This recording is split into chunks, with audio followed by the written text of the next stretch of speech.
ఒకరు మ్యూట్ చేసుకోలేదు. అది బాగా సౌండ్స్ వస్తున్నాయి. అయితే మనకి మన కార్యక్రమానికి ఎంతో ప్రోత్సాహం లభిస్తుంది. ఎందరో గురువులు, ఎందరో నిష్ణాతులు ఉన్నారు, వస్తున్నారు. దీన్ని ఆస్వాదిస్తున్నారు. ఈ కార్యక్రమంలో వచ్చేటువంటి సమావేశాలు, చర్చలు, ఉపన్యాసాలు. ఈ క్రమంలోనే తాను వ్రాసిన ఒక మంచి జ్యోతిష్ శాస్త్రం మీద పుస్తకాన్ని ఆవిష్కరించేందుకు మన డాక్టర్ ఉమాకాంతరావు గారు మన కార్యక్రమంలో ఉండేటువంటి నన్ను, మన ఉపద్రష్ట సూర్యనారాయణమూర్తి గారిని, పిఎస్ మూర్తి గారిని ప్రత్యేకంగా ఆహ్వానించి వారి గ్రంథావిష్కరణ మహోత్సవాన్ని మా చేతుల మీదుగా చేయించారు. అది జ్యోతిర్వాణికే గౌరవం దక్కుతుంది కాబట్టి దాన్ని, ఆ సన్మానాల్ని, సత్కారాల్ని మేము జ్యోతిర్వాణికి అంకితం చేస్తున్నాం. అయితే వారు ప్రచురించినటువంటి పుస్తకం ఈ జ్యోతిర్వాణి యొక్క ఉద్దేశానికి తగ్గట్టుగానే అది వారు బహుశా అందుకే జ్యోతిర్వాణికి వచ్చి వారు దాని తర్వాత పబ్లిష్ చేశారేమో అనిపిస్తుంది. జ్యోతిష్ శాస్త్రం ప్రాథమిక అంశాలు, తర్వాత దోషాలు, తర్వాత మనం అసలు వాస్తవాలు ఏంటి, అపోహలేంటి, ఇవన్నీ దాంట్లో చర్చించారు. ఆ కొద్దిసేపట్లో దాని యొక్క విషయ సూచిక చూస్తేనే దాంట్లో ఉన్నదేంటో అర్థమవుతుంది. అలాగని జ్యోతిషం అంటే ఏమిటో తెలియకుండా వదిలిపెట్టకుండా ఓన్లీ అపోహలతో వెళ్ళలేదు. వారు జ్యోతిష్ శాస్త్రాన్ని ప్రాథమిక అంశాలను పరిచయం చేశారు. అది ఒక సామాన్యుడు అది బ్రహ్మాండంగా చదివితే చాలా విషయాలు తెలుసుకోవచ్చు, చాలా అపోహలు పోగొట్టుకోవచ్చు. సో వారు చేసింది కూడా జ్యోతిర్వాణి చేద్దాం అనుకునే కార్యక్రమమే చేశారు పుస్తకం ద్వారా. అందువల్ల వారిని ముందుగా అభినందిస్తూ వారికి శుభాకాంక్షలు చెబుతూ, వారు ఒకవేళ ఇప్పుడు ఈ సమయంలో ఏమైనా 2 మాటలు చెప్పాలి అనుకుంటే చెప్పవలసిందిగా కోరుతున్నాను.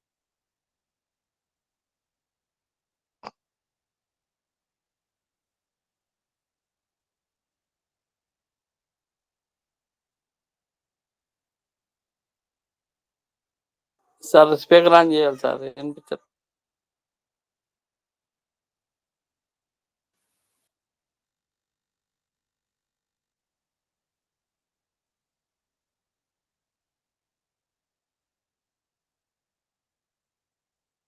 సౌండ్ రావట్లేదు ఎందుకో మరి. సార్ స్పీకర్ ఆన్ చేయాలి సార్. చేశారు, వారిది చేసినట్టుగానే ఉంది. ఏదో కనెక్షన్ ప్రాబ్లం ఉన్నట్టు. సౌండ్ రావట్లే. స్పీకర్ ఆన్ ఆఫ్ కనబడుతుంది కానీ సౌండ్ రావట్లే.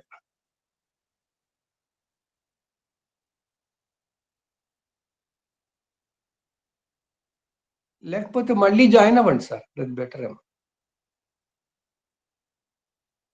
ఈ కంప్యూటర్ ఎప్పుడు అంతే, ఏమి అర్థం కాకపోతే మళ్ళీ జాయిన్ అవ్వడమే.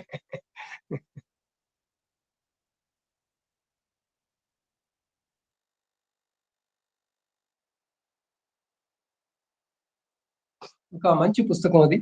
మనం త్వరలోనే దాన్ని అందరం కూడా పొందే అవకాశం ఉంటుంది. వారు వాటి వివరాలు కూడా చెప్తారు. వాటి విషయ సూచికని నా రిక్వెస్ట్ మీద వారి విషయ సూచికను కూడా మనకి దీంట్లో పెట్టారు. అందరం అన్ని గ్రూపుల్లోనూ దాన్ని పంచుకోవడం జరిగింది. ఒక మంచి పుస్తకం, తప్పకుండా అది అనుకోవాల్సిందే. ఇక మనం ఈ రోజు కార్యక్రమానికి వచ్చేసరికి చాలా వరకు బహుశా ఈ విషయంలో ఏంటి కుంభమేళా విషయం మనకి జ్యోతిషంలో తీసుకొచ్చారు అన్న బహుశా ఆలోచన కూడా కొంతమంది మిత్రులకు వచ్చి ఉంటుంది. కానీ అసలు కుంభమేళా విషయమే జ్యోతిష్ శాస్త్ర విషయం. వచ్చారా సార్? ఇప్పుడు మళ్ళీ ఒకసారి ఆన్ చేసి చూడండి. మీరైతే కనబడుతున్నారు కానీ అది 3 చుక్కలు కనబడడం లేదు. మీ దగ్గర కనపడాలి మాకు. మీరు ఆన్ చేసుకుంటే ఆ 3 చుక్కలు లైవ్ గా కనపడతాయి. స్క్రీన్ మీద కనపడడం లేదు మాకు.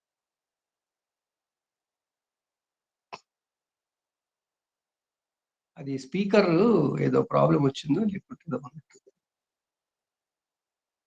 సో మనం కుంభమేళాలు, జ్యోతిషం, కుంభమేళా ఉత్సవాలు, జ్యోతిషం అనే చర్చా కార్యక్రమం ఎందుకు తీసుకున్నామంటే, ఇంకొక 10 రోజుల్లో మనకి నిరయన మకర సంక్రాంతి ఉంటుంది. అప్పుడు మనం ఉత్తరాయణం వచ్చినట్టుగా భావిస్తూ ఉంటాం. నిజానికి ఒక 10-20 ఏళ్లుగా ఉత్తరాయణం ఎప్పుడు జరుపుకోవాలి అనే దానికి చాలా స్పష్టమైన పంచాంగాల్లో విధంగా రాసి ఉన్నా, ఈ కాలంలో ఉత్తరాయణం అనగానే కేవలము జనవరి 13 మకర సంక్రాంతి 14 ఆ మకర సంక్రాంతి అని వరకే వచ్చారు. దయచేసి ఈ అపోహ నుంచి ముందు మనం దూరంగా వెళ్ళిపోవాలి. గ్రహణాలకి ఏ విధంగా అయితే దృక్ పద్ధతి, సాయన పద్ధతి అవసరమో, అదేవిధంగా ముఖ్యమైన 4 సంఘటనలకి కూడా సాయనమే ఆధారం. దృక్పద్ధతియే ఆధారం. ఏమిటది అంటే, 1 ఉత్తరాయణం, 2 వసంత విషువత్తు, 3 దక్షిణాయనం, 4 శరద్ విషువత్తు. విషువత్తులు అంటే మనకు తెలుసు, ఆ రోజు ఆ ఒక్కరోజు భూమండలం అంతా కూడా దివారాత్రాలు సమానంగా ఉంటాయి. 12 గంటలు 12 గంటలు. దివారాత్రాలు ఎంత సమయం ఉంటుంది రోజు అనే దాన్ని ఈ ఈ మధ్యన మన చార్ట్లో ప్రతిరోజు గ్రహస్థితి ఇస్తున్నప్పుడు ఇవ్వడానికి నేను ప్రయత్నం చేస్తూ ఉన్నాను. గమనిస్తుంటే రోజు ఒక 10 సెకండ్లు 15 సెకండ్లు అలా మారిపోతూ ఉంటుంది. రాత్రి తగ్గుతూ ఉంటుంది, పగలు పెరుగుతూ ఉంటుంది. వచ్చారా సార్ ఇప్పుడు? వచ్చిందా? అయితే ఆ 4 సంఘటనలకి కూడా ఒక 20 ఏళ్ల కింద వరకు పంచాంగాలలో పుణ్యకాలం అప్పుడు రాసేవాడు. ఎప్పుడు పుణ్యకాలం? ఉత్తరాయణ పుణ్యకాలం ఎప్పుడు అంటే సాయనంలో ఈ రోజుల్లో మనం చెప్పుకోవడానికి డిసెంబర్ 21 ఆ ప్రాంతంలో జరుగుతుంది. అయనాంశకి ఎంత ఉందో అన్ని రోజులు వెనక్కి సాధారణంగా. అప్పుడు ఇప్పుడు 24 అయనాంశం నడుస్తుంది కాబట్టి జనవరి 13 కన్నా ఒక 24 రోజుల ముందు 21 డిసెంబర్ వస్తుంది. ఆ 21 డిసెంబర్ నాడు రాత్రి, అది మన పొడవాటి రాత్రి ఉండి పగలు చాలా తక్కువగా ఉండి, మరునాటి నుండి ఒక 2-3 సెకండ్లు అయినా సరే రాత్రి తగ్గుతుంది, పగలు పెరుగుతూ మొదలు. అందువల్ల వాళ్ళు ఏమన్నారు, ఈ ఉత్తరాయణ పుణ్యకాలం, ఉత్తరాయణ పర్వం సాయన విధానంలోనే ఆచరించాలి అన్నారు. అందుకే మనకి కొందరు మామూలుగా ఇప్పుడు మన పెద్దవాళ్ళు ఉత్తరాయణం అనే చెప్పమంటారు. ఇదేంటి ఇప్పుడు ఉత్తరాయణం కాదు కదా, జనవరి 13 కదా, మకర సంక్రాంతి అని అనుకుంటాం. అది మొట్టమొదటి అపోహ మనం వదిలించుకోవాల్సింది. ఈ గ్రహణాలకైతే ఎలాగైతే మనం సాయనం తీసుకుంటామో, అదేవిధంగా ఉత్తరాయణ, వసంత విషువత్, దక్షిణాయన, శరద్ విషువత్ ఈ 4గింటికి కూడా సాయనమే ఆధారం. ఆ ఒక్క విషయం చెప్పుకొని మనం ఇప్పుడు మళ్ళీ ముందుకు వెళదాం. ఇప్పుడు మన ఉమాకాంతరావు గారు వచ్చారు. వారిని తమ పుస్తకం గురించి 4 మాటలు చెప్పమంటాను. తర్వాత మళ్ళీ మనం చర్చ ఆరంభిద్దాం. సార్ ఇప్పుడు వస్తుందండి, వాయిస్ వినబడుతుందా? వినబడుతుందండి? వినబడుతుంది. సార్, అందరికీ ఆత్మీయ జ్యోతిర్వాణి సభ్యులందరికీ నమస్కారం. ప్రధానంగా నిన్న ఒక చిన్న కార్యక్రమం ఏర్పాటు చేసుకున్నాము. దానికి జ్యోతిర్వాణి తరఫున సోమనాథ శాస్త్రి గారు, సుభద్రష్ట సూర్యనారాయణమూర్తి గారు, పిఎస్ మూర్తి గారు విచ్చేశారు, ఉపస్థితులైనారు. వారు మా విన్నపాన్ని మన్నించి ఆ కార్యక్రమానికి వచ్చి అక్కడ ఉన్న ఆహూతులందరికీ కూడా వారి జ్యోతిష విజ్ఞానాన్ని పంచినందుకు ప్రథమంగా వారందరికీ నేను నమస్సులు అందజేస్తున్నాను. సార్, రియల్లీ అందరూ కూడా తర్వాత ఎంత సంతోషించారంటే, అంటే జ్యోతిషంతో పరిచయం లేని వాళ్ళు కూడా నిన్న చాలా ఆ కార్యక్రమం అయ్యేదాకా ఉండి మీరు పంచినటువంటి విజ్ఞానాన్ని వాళ్ళు స్వీకరించి చాలా సంతోషాన్ని తెలియజేశారు. అయితే నాకు కొంచెము ఇక్కడ మేము ఉన్నటువంటి ప్రాంతంలో ఈ ఏర్పాట్లు చేసుకోవడానికి నేను ఈ కార్యక్రమాన్ని నగరంలో ఏర్పాటు చేయలేకపోయాను, సిటీ సెంటర్లో ఏర్పాటు చేయలేకపోయాను. తర్వాత మాకున్నటువంటి కాస్త స్థలాభావం వల్ల, ఇతర కారణాల వల్ల నేను అందరినీ సాదరంగా ఓపెన్గా ఈ కార్యక్రమానికి ఆహ్వానించలేకపోయినాను. అందుకోసమని మొదటగా అందరినీ నన్ను మన్నించవలసిందిగా కోరుతున్నాను. ఎందుకంటే మళ్ళీ త్వరలో మనం ఇంకొకసారి అందరం కలుసుకోవడానికి ప్రయత్నం చేద్దాము. ఎందుకంటే ఇప్పుడు నేను అంటే నా యొక్క ఒక చిన్న విన్నపం ఏంటంటే, ఈ జ్యోతిష్ శాస్త్రానికి సంబంధించినటువంటి పుస్తకము రాయక ముందు కూడా నేను కొంత మన వాల్మీకి రామాయణం గురించి కూడా ఒక పుస్తకాన్ని రచించాను. అంటే అది తెలుగులో సరళంగా అందరికీ అర్థమయ్యేటట్టు, ముఖ్యంగా యువతకి అర్థమయ్యే విధంగా నేను వాల్మీకి రామాయణాన్ని తెలుగులోకి రాశాను. అయితే అది సామాన్యంగా మనకు ఎంవి సుబ్రహ్మణ్యం గారు, తర్వాత ఇతర పెద్దలు మోహన్ పబ్లికేషన్స్ వారు కూడా రామాయణాన్ని రాశారు. కాకపోతే నేను ఒక చిన్న ప్రయత్నం ఏం చేశానంటే, రామాయణంలో చదువుతున్నప్పుడు ఎన్నో ప్రశ్నలు ఉదయిస్తాయి. ఆ ప్రశ్నలన్నిటికీ కూడా ఇప్పుడున్నటువంటి యువత ఎలాంటి సమాధానాలు కోరుకుంటున్నారు, వాళ్ళకి అందులో చెప్పినటువంటి విషయాలని మనం ఏ విధంగా వాళ్ళకి చెప్పినట్లయితే అవి వాళ్ళకి సానుకూలంగా వాళ్ళు స్పందిస్తారు అనేటువంటి విషయాలను తీసుకొని, రామాయణ కాలంలో ఉన్నటువంటి సామాజిక పరిస్థితులు, భౌగోళిక పరిస్థితులు, ఈనాడు ఉన్నటువంటి భౌగోళిక పరిస్థితులు, అలాగే మనకి ఉన్నటువంటి గూగుల్ మ్యాప్స్ ద్వారా వాటన్నిటిని సింక్రనైజ్ చేసుకుంటూ, ఆధునిక టెక్నాలజీని కూడా వాడుకుంటూ ఈ రామాయణాన్ని మనం చాలా సులభతరంగా అందరికీ అందించాలనేటువంటి ప్రయత్నం చేశాను. దాన్ని అది కూడా ఒక చిన్న కార్యక్రమం అయినప్పటికీ కూడా ఈసారి ఆ కార్యక్రమంలో అందరినీ నేను మీ అందరి సమక్షంలో ఆ పండగలాగా చేసుకోవాలని చెప్పేసి నేను అనుకుంటున్నాను. కాబట్టి ఈసారి మాత్రం మీరందరూ నన్ను క్షమించాలి, ఎందుకంటే చాలా చిన్న కార్యక్రమం, దానికి అందరినీ నేను అకామిడేట్ చేయలేకపోయాను. అయితే ఎందుకంటే ఇంకా పెద్దలు ఉన్నారు మన సమూహంలోనే, చాలా మంది పెద్దలు, గురువులు వీరందరూ ఉన్నారు. అందరినీ ఆహ్వానించి చేయాలనుకున్నాను, కానీ సమయానుభావం, తర్వాత స్థలాభావం, వీటన్నిటి వల్ల నేను కొంత రిస్ట్రిక్ట్ కావాల్సి వచ్చింది. కాబట్టి ఈ సందర్భంగా నేను మీకు అందరికీ మనవి చేస్తున్నాను. తర్వాత ఏంటంటే, ప్రథమంగా ఈ పుస్తకం నేను రాయడంలో ఉద్దేశం ఏమిటి అంటే, ఈ సమాజంలో ఉన్నటువంటి మెయిన్గా కొంతమందికి ఉన్నటువంటి అపోహలు, అంటే చాలా మందికి చిన్న చిన్న విషయాల మీద కూడా వాళ్ళకి క్లారిటీ లేదనమాట. అంతా గ్రహమే చేస్తుంది, అన్ని నక్షత్రాలే చేస్తాయి, అన్నిటికీ కూడా మనం అవి మనకి శుభ ఫలితాలు కానీ అశుభ ఫలితాలు కానీ ఇస్తాయి అనేటువంటి ఉద్దేశంతో గ్రహాలను దూషించడము, ఆ గ్రహ దేవతలను దూషించడము, ఇలాంటివి కూడా కొంతమంది చేస్తున్నారు. దీంట్లో ఏమిటంటే, ముఖ్యంగా మనకి దేవాలయాలు అందుబాటులో ఉంటాయి, అందరికీ దగ్గరలో ఉంటాయి. అక్కడ ఉండేటువంటి పురోహితులు కానివ్వండి, లేకపోతే లోకల్గా అవైలబుల్ ఉన్నటువంటి జ్యోతిష్ శాస్త్రంకి పరిచయం ఉన్నటువంటి వారి దగ్గరికి కానీ వారు వెళ్ళినప్పుడు వాళ్ళు చెప్పేటువంటి ప్రాథమిక సమాచారంతో వాళ్ళు కొన్ని నిర్ణయాలు తీసుకుంటున్నారు అనమాట. ఇక్కడ ముహూర్త నిర్ణయం కానీ, లేకపోతే ఈ వివాహ మ్యాచింగ్లు చేసేటప్పుడు కానీ వాళ్ళు సంపూర్ణంగా ఆ ఇరువురి జాతకాలని పరిశీలన చేయడం లేదు. అలాగే సంపూర్ణంగా ఆ యొక్క ముహూర్తాన్ని కానివ్వండి, ఆ మ్యాచింగ్ని కానివ్వండి, వాళ్ళు పరిశీలన చేయకుండా కేవలం ఒక నక్షత్రం ఆధారంగానో, లేకపోతే వాళ్ళు పుట్టినటువంటి తేదీని తీసుకొని జస్ట్ కంప్యూటర్ బేస్డ్గా ఒక ప్రోగ్రామ్ని రన్ చేసుకొని అందులో వచ్చినటువంటి డీటెయిల్స్ ప్రకారంగా వీళ్ళు నిర్ణయాలు తీసుకోవడం జరుగుతూ ఉందన్నమాట. కాబట్టి నేను ఉదాహరణ చెప్తాను, అంటే ఇది మా కుటుంబంలోనే జరిగినటువంటి ఒక విషయం చెప్తాను.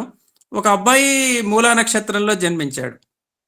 మూలా నక్షత్రంలో జన్మించినప్పుడు ఆ అబ్బాయికి మ్యాచెస్ చూస్తున్నప్పుడు చాలా మంది, అబ్బాయి మూలా నక్షత్రం అంటే మాకు మూలా నక్షత్రం మంచిది కాదని చెప్తున్నారు, కాబట్టి మేము మూలా నక్షత్రం అబ్బాయిని చేసుకోమండి అని. ఇక కొన్ని సందర్భాల్లో ఆశ్లేష నక్షత్రం అమ్మాయికి, ఆశ్లేష అంటే అత్తగండం అని, ఆశ్లేష అమ్మాయిని మేము చేసుకోము అని ఇలాంటి అపోహలు. సో ఇలాంటిగా జ్యేష్ఠ నక్షత్రం అంటే జ్యేష్ఠ మంచిది నక్షత్రం కాదటండి, కాబట్టి మేము అట్లాంటి నక్షత్రంలో పుట్టిన వాళ్ళని చేసుకోము. ఇలాంటి అపోహలు అనేటువంటివి చాలా మన సమాజంలో ఉన్నాయండి. వీటిని మనం ఎలా చెప్పాలి అంటే, సంపూర్ణమైనటువంటి అవగాహన లేని వాళ్ళు కూడా వీటిని పెంచి పోషిస్తున్నారు. కాబట్టి వీటికి సంబంధించినంత వరకైనా మనం కనీసం ఈ సమాజంలో ఉన్నటువంటి వాళ్ళకి మనం ఒక ప్రాథమిక అవగాహన కల్పించాలి అనేటువంటిది నా ప్రయత్నంగా నేను ఇందులో పొందుపరిచాను అనమాట. తర్వాత కొన్ని పరిస్థితులలో ఈ మహాదశలు, అంతర్దశలు ఇలాంటివి ఉన్నప్పుడు కొంచెము అక్కడ వాళ్ళకి ఆ పరిస్థితులు బాగా లేనప్పుడు మనము ఆ దోషానికి కానివ్వండి, ఆ గ్రహ దోషాలకి వాటికి పరిహారాలు కొన్ని చెప్పినప్పుడు, ఈ పరిహారం మనం ఎందుకు చేయాలి, ఇప్పుడు మనము దానాలు చెప్తూ ఉంటాం, కొన్ని గ్రహాలకి ఈ విధమైనటువంటి దానం చేస్తే మంచిది అని. అది ఎందుకు చేయాలి అనేటువంటిది ఇటు పురోహితులు చెప్పరు, అటు విన్నవాళ్ళు ఎందుకు చేయాలి ఇది అనేటువంటి అడిగినప్పుడు దానికి సరైనటువంటి సమాధానం రావడం లేదన్నమాట. దీనికి యాక్చువల్గా సైంటిఫిక్ బ్యాక్గ్రౌండ్ ఉంది, ఈ దానాలకి ఈ పరిహారాలకు కూడా ఉంది. కాకపోతే దాన్ని మనం చాలా సింపుల్గా వాళ్ళకి ఎక్స్ప్లెయిన్ చేస్తూ గనక మనం చేసినట్లయితే దాని ఫలితాలను కూడా వాళ్ళు ఆ ప్రాసెస్ని నమ్మకంతో చేసి వాటిని పొందగలరు అనేటువంటి దాన్ని కూడా నేను ఈ విధంగా ఇందులో పొందుపరిచాను అనమాట. ఇక వాస్తు ఇలాంటి విషయాలలో కూడా మనం చూస్తూనే ఉన్నాం. చిన్న చిన్న దోషాలు అని చెప్పేసి వాటిని ఇది కూలగొట్టండి అది కూలగొట్టండి అని చెప్పేసి ఒక వాస్తు పండితుడు వచ్చాడంటే అది కూలగొట్టకుండా వెళ్ళాడు అనమాట. ఇదేనో దాన్ని కూలగొట్టాల్సిందే. ఆ విధంగా కూడా మనం వాస్తు శాస్త్రాన్ని కూడా కొంత సమాజంలో తప్పుడు సంకేతాలు వెళ్తున్నాయి అన్నమాట. ఈ విధంగా చూసినట్లయితే మనం కొన్ని ప్రాథమిక విషయాలు మనం చెప్పాల్సి ఉంటుంది సమాజంలో అనేటువంటిది నేను అనుకున్నాను. ఇక ఒక ముహూర్తం విషయానికి వచ్చినప్పుడు నేను పర్సనల్గా ఒక పెద్ద పండితుల వారి దగ్గరికి వెళ్ళానండి. వెళ్ళినప్పుడు వారు ఒక వివాహ ముహూర్తాన్ని నిశ్చయం చేశారు. తీరా నిశ్చయం అంటే ఆయన పంచాంగం తీసుకున్నారు, అబ్బాయి నక్షత్రం అమ్మాయి నక్షత్రం తీసుకున్నారు, తర్వాత ఆ తేదీ చూశారు, ఇది దీంట్లో చేసేయండి అని కేవలం 2 నిమిషాల్లో చెప్పేసి పంపించేశారనమాట. తీరా చూస్తే ఆ ముహూర్తంలో ఎన్నో దోషాలు ఉన్నాయి. అంటే ముఖ్యంగా వివాహ కారకుడైనటువంటి శుక్రదోషం కానివ్వండి, ఇక లగ్న భావం కానివ్వండి, కళత్ర భావం కానివ్వండి, ఇలాంటి దోషాలు కూడా ఉన్నాయి అనమాట. కాబట్టి ఏది చూడాలి ఏది చూడకూడదు అనేటువంటి ప్రాథమిక విషయాలు మాత్రమే నేను ఈ పుస్తకం ద్వారా పరిజ్ఞానం కలిగించేటువంటి ప్రయత్నం చేశాను. ఎక్కువ సమయాభావం అవుతోంది కాబట్టి నేను ఇంత ఎక్కువ దీని గురించి చెప్పను. తర్వాత మనం అసలు సబ్జెక్ట్లోకి వద్దాం. నాకు ఈ అవకాశం ఇచ్చినందుకు శాస్త్రి గారికి ధన్యవాదాలు. ఇది జ్యోతిర్వాణి వేదిక మీలాంటి వారి కొరకే ఉంది. అందరికీ ఇలాంటి విజ్ఞానం పంచడానికే ఇది కావాలి. మీరు చెప్పినట్టుగా మీరు తీసుకున్న అంశమే ఒక చర్చనీయ అంశం మన ఎపిసోడ్ లో ఒకటి ఉండవచ్చు. కానీ మీరు అన్నట్టు దాన్ని పుస్తక రూపంలో తీసుకొచ్చి చాలా ఎంతో సమాజానికి మంచి పరిజ్ఞానం ఉంచి ఒక వస్తువు దీన్ని వనరు అందించారు. దానికి మీకు మళ్ళీ ఒకసారి అభినందనలు చెప్పుకుంటూ జ్యోతిర్వాణికి ఇచ్చిన గౌరవానికి మరొకసారి ధన్యవాదాలు చెప్పుకుంటూ మనం ఈ రోజు చర్చా కార్యక్రమానికి వెళదాం. ఈ రోజు విషయానికి వెళదాం. అలాగే సార్. కుంభమేళాలు ఇప్పుడు కుంభమేళా రేపు మాది జనవరి 13 నుంచి వస్తోంది. అసలు కుంభమేళా అనగానే మన అందరికీ తెలిసి ఏంటంటే అది ఎక్కడో ప్రయాగలో తర్వాత కాశీ దగ్గర ఉత్తర భారతదేశంలో అవుతుంది అనుకుంటాం.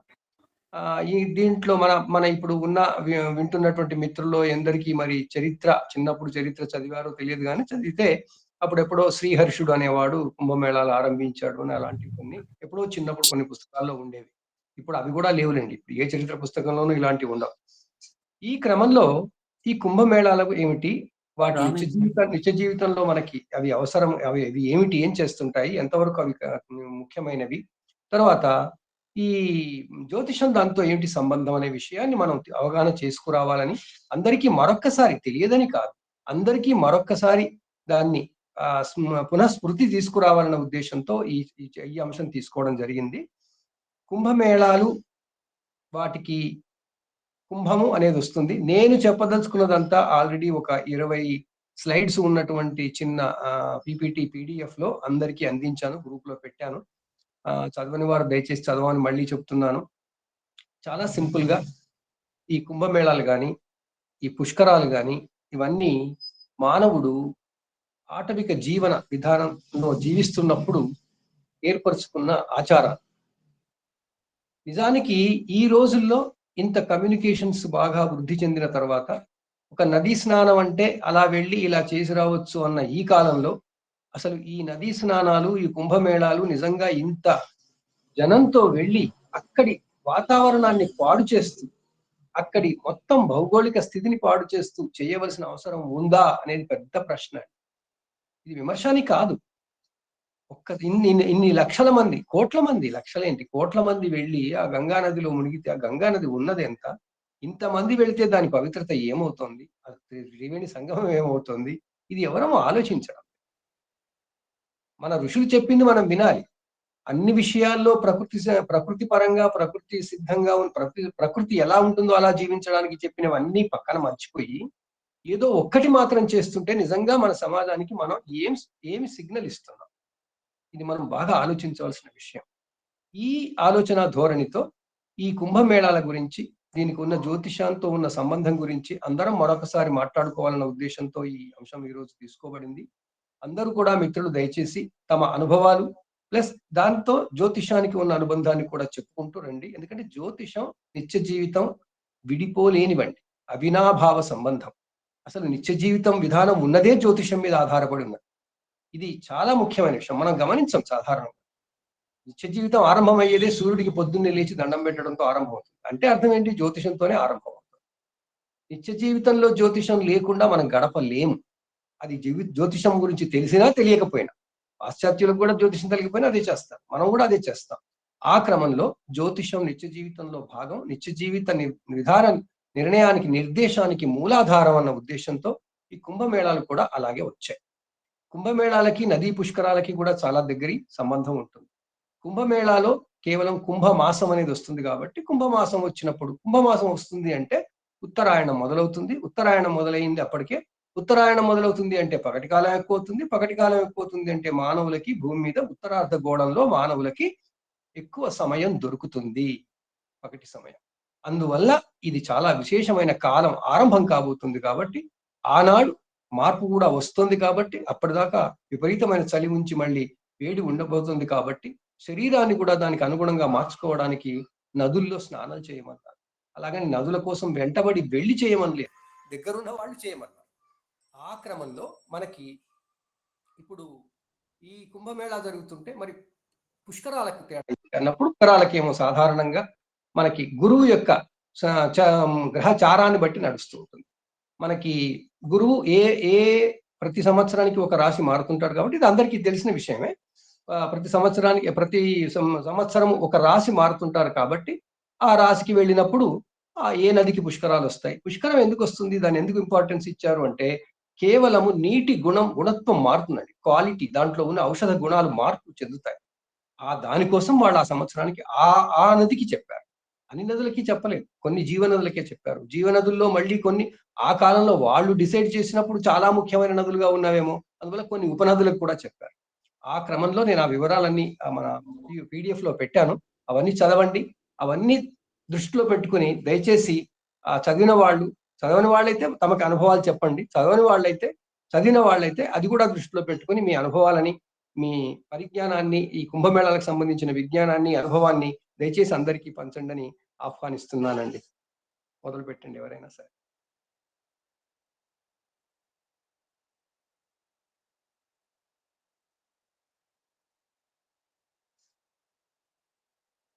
నమస్కారం. ఈరోజు అవకాశం ఇస్తారా నాకు మొదలు పెట్టడానికి? తప్పకుండా సార్, తప్పకుండా మొదలెట్టాల్సిందే. చాలా సంతోషం. శ్రీ గురుభ్యో నమః. మహాగణాధిపతి నమః. మీరు ఆ 21 స్లైడ్స్ లో చాలా బాగా చక్కగా కవర్ చేశారు. నేనంటూ చెప్పదగింది ఏం లేదు. కాకపోతే ఈ కుంభమేళకు సంబంధించి 2 స్టోరీలు ఉన్నాయి స్వామి. చిన్న స్టోరీలు, ఒక 5 నిమిషాలు అవుతుంది. ఆ స్టోరీలు మాత్రం చెప్తాను. ఇది అసలు కుంభమేళ ఎందుకంటే అందరూ ఒక చోట కలిసి తమ జ్ఞానాల్ని, అనుభవాల్ని పంచుకోవటమే ఈ కుంభమేళ యొక్క ముఖ్య ఉద్దేశం. మెయిన్ గా స్నానాలు దాంట్లో పార్ట్ ఆఫ్ ఇట్. కాకపోతే ఈ కుంభం అనేది అంటే కుండ, అంతే కదా. ఈ కుండ ఇట్ రిప్రజెంట్స్ అవర్ లైఫ్, జీవన విధానం, జీవన గమనం మరియు డివినిటీ. ఈ 2 పాత్రలను ఈ కుంభం అన్నది పోషిస్తుంది అని ఎక్కడో నేను చదివాను. ఇప్పుడు ఈ 2 స్టోరీస్ అన్నాను. ఒక స్టోరీ ఏంటంటే, ఈ సముద్ర మథనం టైంలో ధన్వంతరి చేతి గుండా ఈ కుండ అమృత పాత్ర ఉద్భవించినప్పుడు అప్పుడు వీళ్ళు రాక్షసులు దేవతలు కొట్టుకుంటారు కదా, మన మోహిని అమ్మవారు వచ్చే వరకు. సో ఆ కొట్లాట్లో కొన్ని చుక్కలు దాంట్లో నుంచి ఈ కుండ మన భూమి మీద పడ్డప్పుడు ప్రయాగరాజ్, హరిద్వార్, ఉజ్జయిని, నాసిక్ ఇక్కడ అది పడుతుందంట. సో దానివల్ల ఇవి పుణ్యక్షేత్రాలుగా కూడా మారినాయి. అప్పటి నుంచి ఈ క్షేత్రాల్లో కుంభమేళ నిర్వహించబడుతుంది అని. ఇంకొక స్టోరీ, మన ఇప్పుడు ఈ గరుత్మంతుడి తల్లి వినీత, గరుత్మంతుడు వాళ్ళ పినతల్లి దగ్గర బానిసత్వం చేస్తారు కదా. సో అది విముక్తి కోసం ఈ వాళ్ళ కుమారులైన కదురు కుమారులైన నాగబాములను అడిగితే వాళ్ళు అంటారు, మాకు కూడా నువ్వు ఆ నెక్టర్ తీసుకురా, అమృతం తీసుకొస్తే అది మాకిస్తే నేను మీ అమ్మని నిన్ను వదిలిపెడతామని చెప్తారట. చెప్తే సరే, ఈయన అక్కడికి వెళ్ళి ఇంద్రలోకం వెళ్ళి అక్కడ ఫైట్ చేసి అది అమృత భాండాన్ని తీసుకొస్తా ఉంటే ఇంద్రుడు చిన్నగా అడిగాట, ఏంటి నువ్వు ఎందుకు తీసుకుపోతున్నావు, ఇది నువ్వు ఆల్రెడీ ఎలిజిబుల్ కదా, నీకు ఇచ్చేసాను కదా, మరి ఎందుకు తీసుకుపోతున్నావు అని. అంటే ఇట్లా మా అమ్మ అక్కడ దాస్యం చేస్తుంది, మా అమ్మని విడిపించాలంటే మరి ఆ నాగులేమో మాకు కూడా ఇమ్మని అడిగాయి, ఏం చేయమంటారు, అందువల్ల తీసుకుపోతున్నాను అంటే, సరే బానే ఉంది, నువ్వు చాలా శక్తివంతుడిని, మమ్మల్ని అందరినీ ఓడించి తీసుకెళ్తున్నావు, కానీ నాగులు అవి ఎప్పుడు విషం దిమ్ముతూ ఉంటాయి, వాటికి అమృతం ఇస్తే ఇంకా లోకాల సంగతి ఏమిటి, మానవుల సంగతి ఏమిటి, ఇంకోళ్ళ సంగతి ఏమిటి అని చెప్పి ఆయన ఏం చెప్పాడంటే, నువ్వేం చేస్తావంటే దర్భల మీద పెట్టి పెట్టంగానే నీ తల్లి విముక్తి పొందుతుంది, నువ్వు నీ తల్లి విముక్తి పొందుతారు, తర్వాత ఎట్లయినా నువ్వు ట్రిక్ ప్లే చేసి వాళ్ళకి దక్కకుండా తీసుకొచ్చేసాయని చెప్తారట. సో అలాగే ఈ మన గరుత్మంతుడు ఏం చేస్తారంటే, అలాగే దర్భల మీద పెట్టి తక్కువని అది ఆ నాగుపాముల చేతులకి అందే లోపల ఏమైనా అవి దర్భల్ని క్రాస్ చేసుకుంటూ రావాలి కదా, సో అవి అందే లోపల ఈయన టక్మని దాన్ని మళ్ళీ పైకి లేపేసి వాయువేగంతో ఆయన మళ్ళీ ఇంద్రలోకానికి వెళ్తాట. ఈ ప్రాసెస్ లో ఇలాగే ఈ 4 చోట్ల కొన్ని చుక్కలు పడ్డాయి కాబట్టి ఇవి చాలా పుణ్యస్థలాలని ఇంకొక స్టోరీ. ఏది ఏమైనప్పటికీ మన ఖగోళ శాస్త్ర ప్రకారం, జ్యోతిష్ శాస్త్ర ప్రకారం ఇది చాలా ఎంతో శాస్త్రి గారు చెప్పారు, ఇట్లా మన మకర సంక్రమణంలో ఇది మొదలవుతుంది అని. ఒక్కొక్క సంవత్సరంలో ఈ పుష్కరాల వల్ల ఇవి జరుగుతూ ఉంటాయి, కానీ కుంభమేళా అని అన్ని పుష్కరాలకి అనము. 12 సంవత్సరాలకి ఒకసారి, ఇప్పుడు ఈ కుంభమేళాలో కూడా కొన్ని సార్లు సర్క్యులేట్ చేశారు, నేను మళ్ళీ అది చెప్పను. దాంట్లో వారు ఒక మహాకుంభమేళా అని ఒకటి, అది 144 సంవత్సరాలకు ఒకసారి వస్తుంది, అంటే 12 పూర్ణ కుంభమేళాల సైకిల్ కంప్లీట్ అయితే అది వస్తుంది, అది ప్రయాగ్రాజ్ లో. ఇంకోటి పూర్ణ కుంభమేళా, అది ప్రతి 12 సంవత్సరాలకి. దాని తర్వాత ఇవన్నీ ఇంకా ఉన్నాయి. ఇప్పుడు ప్రయాగ్రాజ్లో గురువు మేషంలో, రవి చంద్రంలో, మకరంలో ఉంటే, గురువు వృషభంలో ఉంటే, లేదా రవి మకరంలో ఉంటే అక్కడ వస్తుంది. హరిద్వార్లో మళ్ళీ పుష్కరాలు గురువు కుంభంలో ఉంటే జరుగుతాయి. అలాగే ఉజ్జయినిలో,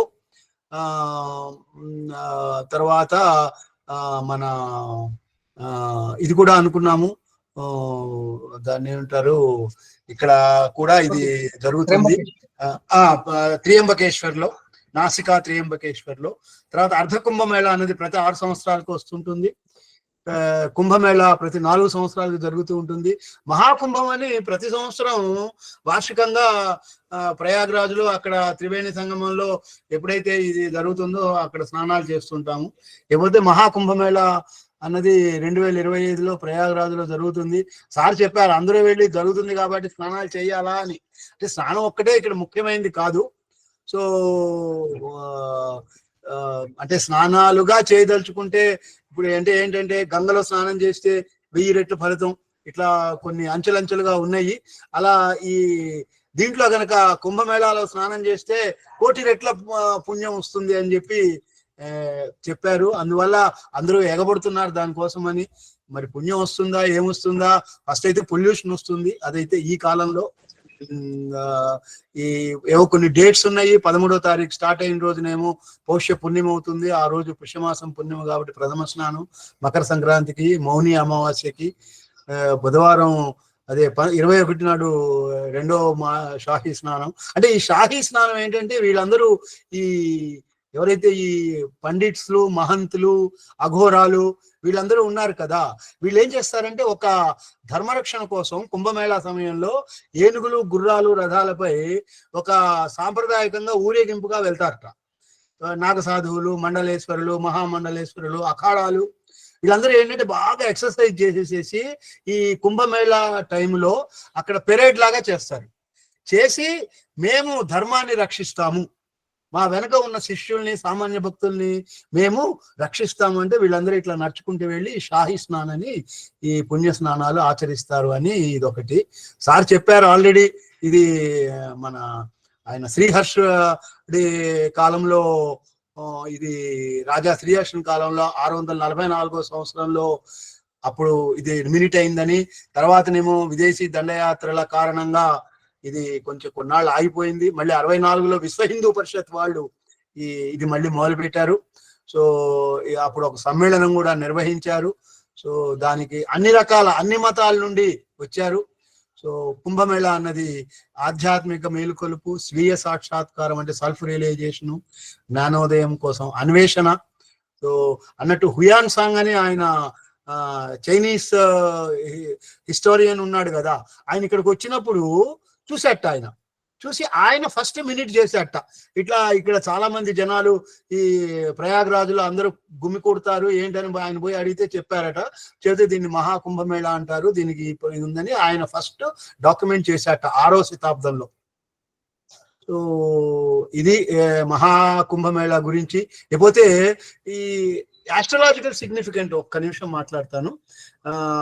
ఇది ఎందువల్ల అంటే ప్లానటరీ అలైన్మెంట్స్ వల్ల సూర్యుడు, చంద్రుడు మరియు బృహస్పతి వారు ఏ స్థానాల్లో ఉన్నారో ఆ ప్రకారంగా కుంభమేళా సమయం నిర్ణయించబడుతుంది. సూర్యుడు బృహస్పతి కుంభరాశిలో ఉన్నప్పుడు, చంద్రుడు మకర రాశిలో ఉన్నప్పుడు ఇది ప్రారంభం అవుతుంది అంటారు. అలాగే కుంభలగ్నం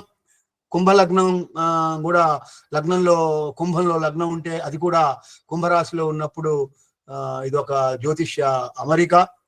గ్రహ యోగాలు కూడా జరుగుతాయి కుంభమేళా సమయంలో. డిఫరెంట్ కంజంక్షన్స్ ఆఫ్ ప్లానెట్స్ జరుగుతాయి. దీనివల్ల మనకి ఆ ప్లానెట్స్ యొక్క బ్లెస్సింగ్స్, తర్వాత మనకి ఆధ్యాత్మిక వృద్ధి జరగటానికి ఆస్కారం ఉంటుంది. ఇప్పుడు ఏం యోగాలంటే సౌర యోగాలు, సోలార్ యోగాస్ చూస్తే కుంభ సూర్య యోగం అంటే కుంభరాశిలో సూర్యుడు ఉన్నప్పుడు ఆధ్యాత్మిక వృద్ధి, స్పిరిచువల్ డెవలప్మెంట్ కి ఉపయోగపడుతుంది. తర్వాత మకర సూర్య యోగం, మకరంలో ఉన్నప్పుడు నాయకత్వ లక్షణాలు, భౌతిక విజయము వస్తుందని. అలాగే చంద్రయోగాలు, కుంభ చంద్రయోగం, లునార్ యోగాస్కి వస్తే కుంభ చంద్రయోగం అంటే కుంభరాశిలో అప్పుడు చంద్రుడు ఉంటే ఇది అగైన్ ఆధ్యాత్మిక డెవలప్మెంట్. తర్వాత emotional are human related activities కి ఇది ఉపయోగపడుతుందని ఈ యోగం. తర్వాత మకర చంద్రయోగం, అలాగే చంద్రుడు మకరంలో ఉంటే ఎమోషనల్ స్టెబిలిటీ ఉంటుంది, భావోద్వేగ స్థిరత్వం అంటాం. అలాగే భౌతిక భద్రత, ఫిజికల్ సెక్యూరిటీ కూడా పెరుగుతుంది అని. లేకపోతే గురు కుంభయోగము, శని కుంభయోగము, బుధ కుంభయోగము ఇవి కూడా ఆ ప్లానెట్స్ ట్రాన్సిట్ లో ఉన్నప్పుడు అవి ఇవ్వవలసినటువంటి ఫలితాలని ఇస్తాయి. అలాగే కుంభలగ్న యోగం మనం చెప్పుకున్నాం. ఇంకోటి మహాయోగం అని ఉంది. ట్రాన్సిటరీ మూవ్మెంట్ లో ఇప్పుడు కొన్ని గ్రహాలు కలిసినందువల్ల పిఎస్సిలో పొజిషన్, ఆస్పెక్ట్ అండ్ కంజంక్షన్ లో మళ్ళీ ఏదైనప్పటికీ ఇవన్నీను ఆధ్యాత్మిక వృద్ధికి, సెల్ఫ్ రియలైజేషన్ కి ఉపయోగపడంగానే ఈ యోగాలు ఉంటాయి. అంతేగాని లక్ష్మి వస్తుంది, ధనం వస్తుంది, లేకపోతే ఇంకోటి వస్తుంది అని కాదు. అలాగే ఇంకోటి సర్వసిద్ధి యోగం కూడా ఉంది. ఈ సర్వసిద్ధి యోగం కూడా అన్ని కోరికలు మనకు రావటం కోసం ఉపయోగపడుతుంది. సో అందువల్ల అంటే మెయిన్ ఏంటి బెనిఫిట్, ఒకటి ఆధ్యాత్మిక వృద్ధి, ఇంకోటి మన కర్మ పరిపక్వత అయ్యి మన కర్మని వదిలించుకోవటం, కర్మ విడుదల. తర్వాత ఎట్లకు భగవత్ సాక్షాత్కారం, భగవత్ ఆశీర్వాదం, పెద్దలకి ఇది ఉంటుంది. ఇది ఒక గొప్ప వారసత్వం మనకి. మహాకుంభమేళా ముఖ్యమైన వేదికగా పనిచేస్తుంది. కాకపోతే మనము ఎంతవరకు వెళ్ళాలి, అక్కడ ఎంతవరకు ఉండాలన్నది మన యొక్క సంకల్పం మీద ఆధారపడి ఉంటుంది. అవసరమా కాదా ఇవన్నీను మన ఆరోగ్య పరిస్థితులను కూడా దృష్టి పెట్టుకొని కొన్ని లక్షల మందితో వెళ్ళి మనం ఇబ్బంది పడవలసింది అవసరమా అని మనం ఒకసారి ఆలోచించుకోవాలి. So I think this all what I wanted to tell today. సమయాభావం అయితే ధన్యవాదాలు సార్. తెలియదు, చాలా చక్కగా ముఖ్యంగా ఈ చంద్రుడు సూర్యుడు కలిసి మకరంలోకి వస్తే ఏమవుతుంది, కుంభంలోకి వస్తే ఏమవుతుంది, చాలా మంచి విషయాలు చెప్పారు సార్. అది సరే, చంద్రుడు రోజు ప్రతి నెల వచ్చేవాడైనా సూర్యుడు అక్కడ ఉన్నప్పుడు రావడం విశేషం అవుతుంది కాబట్టి అది మంచి యోగాల గురించి కూడా చెప్పారు. చాలా చాలా ధన్యవాదాలు సార్. ఇంకా మిత్రులు, 2 స్టోరీస్ కొంచెం మీరే నాకు క్లారిటీ ఇవ్వాలి సార్. ఈ 2 స్టోరీస్ నిజమా కాదా? ఒకటేమో అలా ఉంది, ఒకటేమో ఇలా ఉంది. సో అది మరి పరమాత్ముడు మరి మనం స్టోరీస్ గా బిలీవ్ చేయడం అనేది అసమంజసం, అది సమంజసం కాదు. కాకపోతే ఈ వైజ్ఞానిక విషయాన్ని చెప్పడానికి వాళ్ళు ఆ కథని ఆధారం చేసుకున్నారు, లింక్ చేశారు. అలాగా అంటే ఆ కథని తీసుకొని దాని ఆధారంగా దీనికి ఇంపార్టెన్స్ ఇవ్వాలి అని. అంతకు మించి నిజంగా ఆలోచిస్తే ఈ కథలకి దీంట్లో ఆ వైజ్ఞానికతకి అందుకోవడానికి మనకు ఆ కథలు ఆధారం మాత్రమే. అందువల్ల కథలుగానే పక్క పెట్టుకోవాలి. ఎందుకంటే ఎన్నో కథలు ఉన్నాయి, జ్యోతిషాన్ని చెప్పుకుంటూ ఎన్నో పురాణ గాథలు ఉన్నాయి. వాటిల్లో ఇవి కూడా వచ్చాయి. ఇక్కడ సామాజిక జీవనంలో నదులకి ప్రాముఖ్యత ఇచ్చి ఆ నది దగ్గరికి వెళ్ళాలి అని తీసుకురావాలంటే జనపదాల్లోకి వెళ్ళాలి, జనపదాలకి కథలుగా చెప్పాలి. అలా కథలుగా చెప్తేనే వాళ్ళు ప్రయత్నం చేసి వస్తారు. పనులు మానుకొని మళ్ళీ నది దగ్గరికి వచ్చి స్నానాలు చేస్తారు, ఆరోగ్యాలు బాగుపడతాయి. అల్టిమేట్ గా వాళ్ళ ఆరోగ్యం బాగుండాలి, వాళ్ళు అది ఆనందంగా ఉండాలి అనే ఉద్దేశం. అందరూ కలవాలి, కమ్యూనికేషన్స్ లేవు. ఈ కుంభమేళాలో ఈ అఘారాలు కానీ అఘోరాలు కానీ వీళ్ళందరూ వచ్చి ఏం చేస్తారంటే అసలు వీళ్ళందరూ ఉన్నారన్న విషయం తెలుస్తుంది. అసలు ఇప్పుడు మనకి ఈ మోడర్న్ డే సొసైటీలోనే వాళ్ళు ఉన్నారని తెలిసేది మనకి ఇప్పుడే, మధ్యలో మనకి ఏం తెలియదు అసలు. అందువల్ల మెయిన్ గా జ్ఞానం పంచుకోవడానికి మేళా అంటే అదే కదా. తిరునాళ్ళు మేళాలు అన్ని చేసేది ఏంటి? మనకు ఉన్నవి అన్ని వనరులన్నీ చూసుకుంటాం, పంచుకుంటాం, మళ్ళీ మనం కొత్తవి నేర్చుకుంటాం. ఆ కొత్తవి నేర్చుకోవడానికే ఈ మేళా. కానీ మీరు అన్నట్టుగా ధర్మం, మన సనాతన ధర్మం గురించిన ఒక సాంప్రదాయం అయింది ఇది. దానికి గుర్తుగా దీన్ని మనం కాపాడుకోవాలి, తప్పకుండా అది అవసరం అవుతుంది. చాలా చాలా ధన్యవాదాలు. మాకు కాశీవాసి గ్రూప్ లో ఎవరు ఇప్పుడే సర్క్యులేట్ చేశారు, నేను కూడా షేర్ చేసుకుందాము మన సభకి అని చెప్పి నేను ఈ 2 కథలు చెప్పవలసి వచ్చింది. చాలా మంచిది సార్, చాలా మంచి విషయాలు. చెప్పండి. శ్రీ గురుభ్యో నమః. శ్రీకృష్ణ పరబ్రహ్మణే నమః. శ్రీమాత్రే నమః. కుంభమేళాల గురించి శాస్త్రి గారు పూర్తిగా ఆశాంతం శతాబ్దాల కాలం నుంచి ఉన్నది మొత్తం పుస్తకంలో పబ్లిష్ చేసేసారు. ఇంకా చెప్పడానికంటూ విడిగా ఏం లేదు. ఏదో కొంచెం నేను కొన్ని విషయాలు పంచుకుందాం అనుకున్నాను. ఇప్పుడు పిఎస్ మూర్తి గారు కూడా చాలా చక్కటి వివరణ అంతా ఇచ్చారు. అసలు కుంభమేళాలు ఏమిటి, ఎందుకు? కుంభము అంటే మనకి ఓ కుంభలగ్నం తీసుకున్నాం అనుకోండి, అదొక రహస్యం. వాళ్ళు కుంభలగ్నానికి చెందిన వాళ్ళు వాళ్ళ మనసులో ఉన్న మాటల్ని బయట పెట్టరు తొందరగా అనుకుంటాం.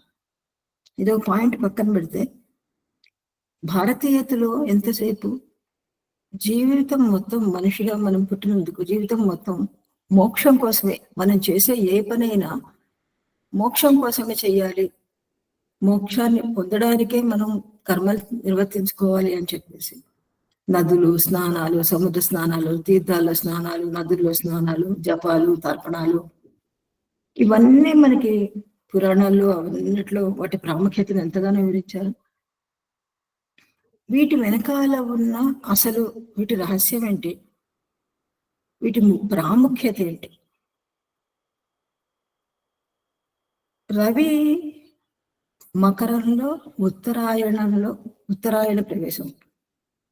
మకరంలోకి మకర సంక్రమణం జరిగినప్పుడు ఉత్తరాయణం మొదలవుతుంది అని చెప్పేసి మనం తీసుకుని, రవి ఆత్మకారకం.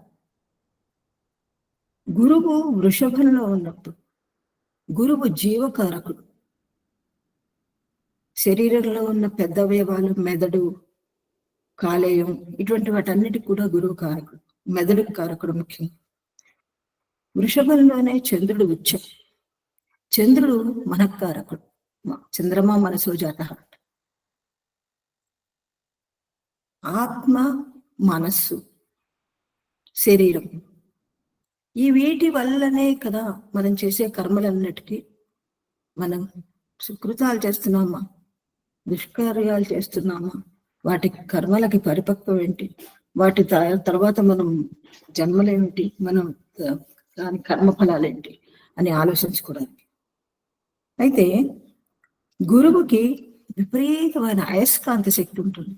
పుష్కరాల్లో మనం అందుకే పుష్కర స్నానం అని ప్రతి నదిలోనూ, దాని గురించి కూడా శాస్త్రి గారు చాలా వివరంగా చెప్పారు. ఏ గురువు ప్రతి రాశిలోనూ ఒక సంవత్సరం ఉంటాడు, ఒక రాశి నుంచి ఇంకో రాశిలోకి మారినప్పుడు ఏ రాశుల్లోకి మారినప్పుడు ఏ నదులకి పుష్కరాలు వస్తాయి. ఆ 12 రోజుల్లోనూ పుష్కరుడు అందులో తర్వాత కూడా మధ్యాహ్నం సమయంలో ఉన్నా కూడా ఆ సమయంలో గురువులోని అయస్కాంత శక్తి మొత్తం ఆ నది నీళ్లలో ఉంటుంది. అలాగే ఈ కుంభమేళాలో ఆ నీళ్లలో ఉంటుంది. అయస్కాంత శక్తి వల్ల ఈ కుంభమేళాలో స్నానం చేయడం వల్ల ఏం జరుగుతుంది, మన కుండలిని శక్తిని ప్రేరేపింపబడుతుంది. పురాణాల్లో ఏం చెప్పారంటే, ఇందాక శాస్త్రి పిఎస్ మూర్తి గారు చెప్పినట్టు, క్షీరసాగరం మథనం జరిగినప్పుడు మేరువుని, సుమేరు పర్వతాన్ని కవ్వంగా చేసుకుని, వాసుకిని తాడుగా చేసుకుని సముద్రాన్ని మధించారని, అప్పుడు అమృతం ఉద్భవించింది. అవన్నీ ఎక్కడున్నాయి? మనకు ఆకాశంలో కనిపిస్తాయి, మన పురాణాల్లో అయితే మనకు కనిపిస్తాయి, మనం వింటున్నాం, మనం చదువుకున్నాం. ఈ సముద్రం అంతా మన మనస్సే. ఇక్కడ మన మేధో మథనం, మన మనస్సుని మనం మధించుకోవాలి. ఇక్కడ కవ్వము మన బ్రహ్మదండి, అంటే మన మన సుషుమ్న నాడి. మనకి 3 రకాల నాడులు: సుషుమ్న నాడి, ఎడనాడి, పింగళ నాడి. ఇవి చాలా ముఖ్యమైనవి శరీరంలో. సుషుమ్న నాడి తల నుంచి, మెదడు నుంచి వెన్నుపాము కింద దాకా పాకుతుంది, తుంటి దాకా పాకుతుంది. దానికి అటుపక్క ఇటుపక్క ఇడా పింగళ నాడులు ఉంటాయి. ఈ నాడులు కుడివైపు మన మెదడు 2 తమ్మెలుగా ఉంటుంది. కుడి తమ్మె, ఎడమ తమ్మె. కుడివైపు నుంచి వచ్చే నాడులన్నీ ఎడం వైపుకు వెళ్తాయి, ఎడం వైపు నుంచి వచ్చే నాడులన్నీ కుడివైపుకి వెళ్తాయి. ఇవి ఒకదాన్నొకటి, ఒక బండిల్ ఒక బండిల్ క్రాస్ చేసుకుంటాయి మెడ దగ్గర. ఈ పార్ట్ని కార్పస్ క్యాలోజం లేకపోతే మెడుల్లా అబ్లాంగేటా అంటారు. ఈ పార్ట్ కనుక సరిగ్గా పనిచేయకపోతే తల సరిగ్గా నిలపలేరు, అంటే వాళ్ళు ఏ పనులు చేయలేరు అనమాట. చేతులు వణుకుతూ ఉంటాయి, ఏమి పట్టుకోలేరు. దీనికి కారణం ఏంటి? వాళ్ళ సుషుమ్న నాడిలో శక్తి నశించిపోయింది.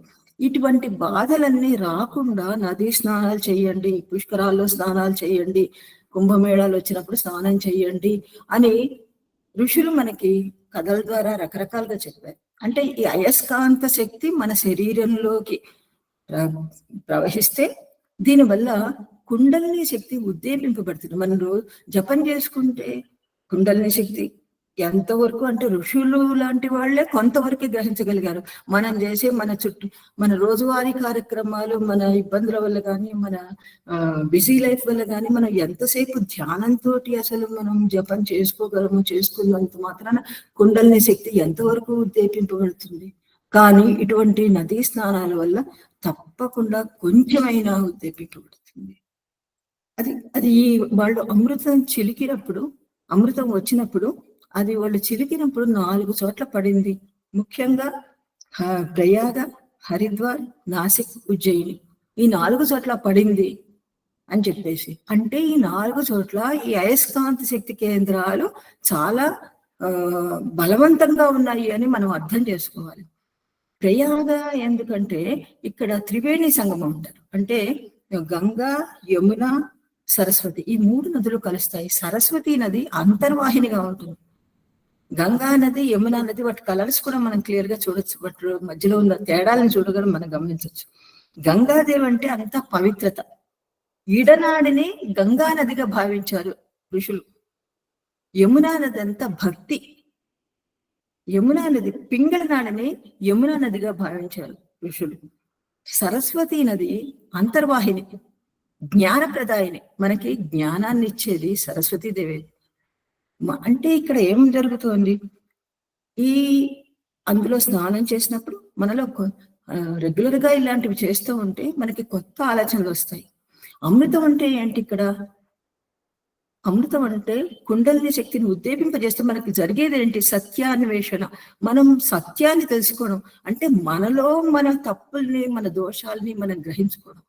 ఇతరుల దోషాలని గ్రహించడం కాదు, ఇతరులను తప్పు బట్టి విమర్శించడం కాదు. మన తప్పుల్ని మనం ఏం చేయడం వల్ల ఏం జరుగుతోంది, ఎవరు ఇబ్బంది పడుతున్నారు, మనం ఇతరులని మనం సమాజంలో మనం అంటే బాగు చేయాలి, లేకపోతే ఏదన్నా వాళ్ళకి ప్రయోజనకరంగా ఉండాలంటే మనం ఏం చేయాలి అని మనం గ్రహించుకోవడానికి ఇటువంటి స్నానాలన్నీ బాగా ఉపయోగపడతాయి. అంటే కుండలిని శక్తి అంటే ఏదో అయిపోదు, మనని మనం బాగా అర్థం చేసుకోగలం, చుట్టుపక్కల వాళ్ళకి ఉపయోగపడగలం. అంటే ఇక్కడ మనకి మేధో మథనం జరుగుతుంది అనమాట.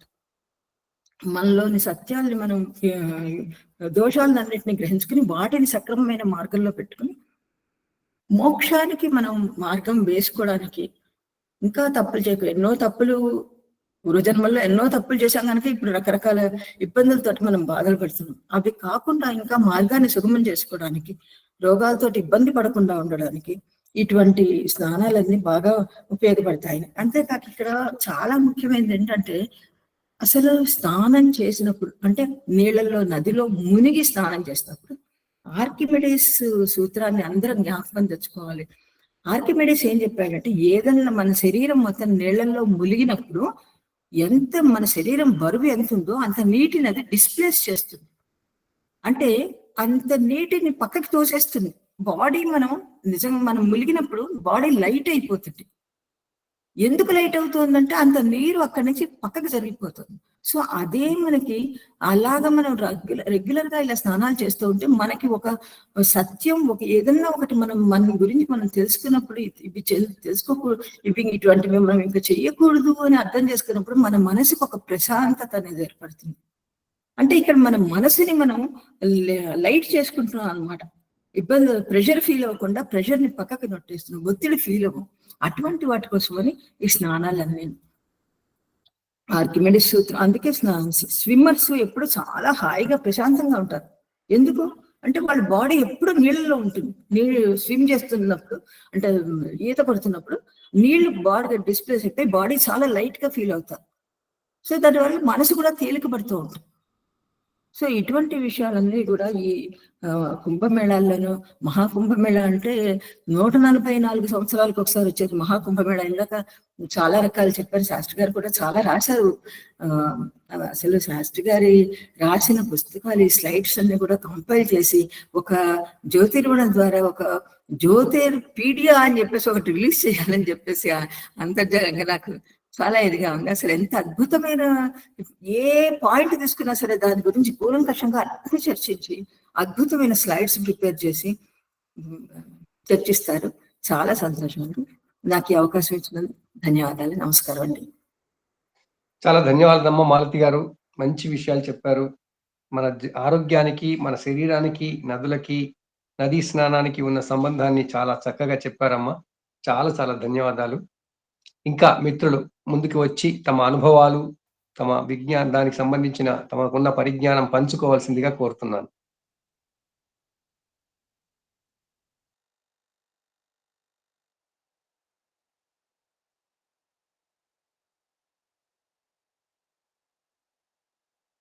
ఆన్ చేసుకోండి.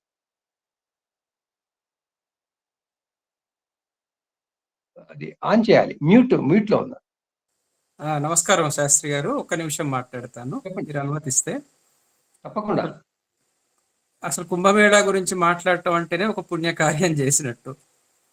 అందులో వెళ్ళి స్నానం చేయడం అంటే ఇంకా ఎంతో పుణ్యమైనది.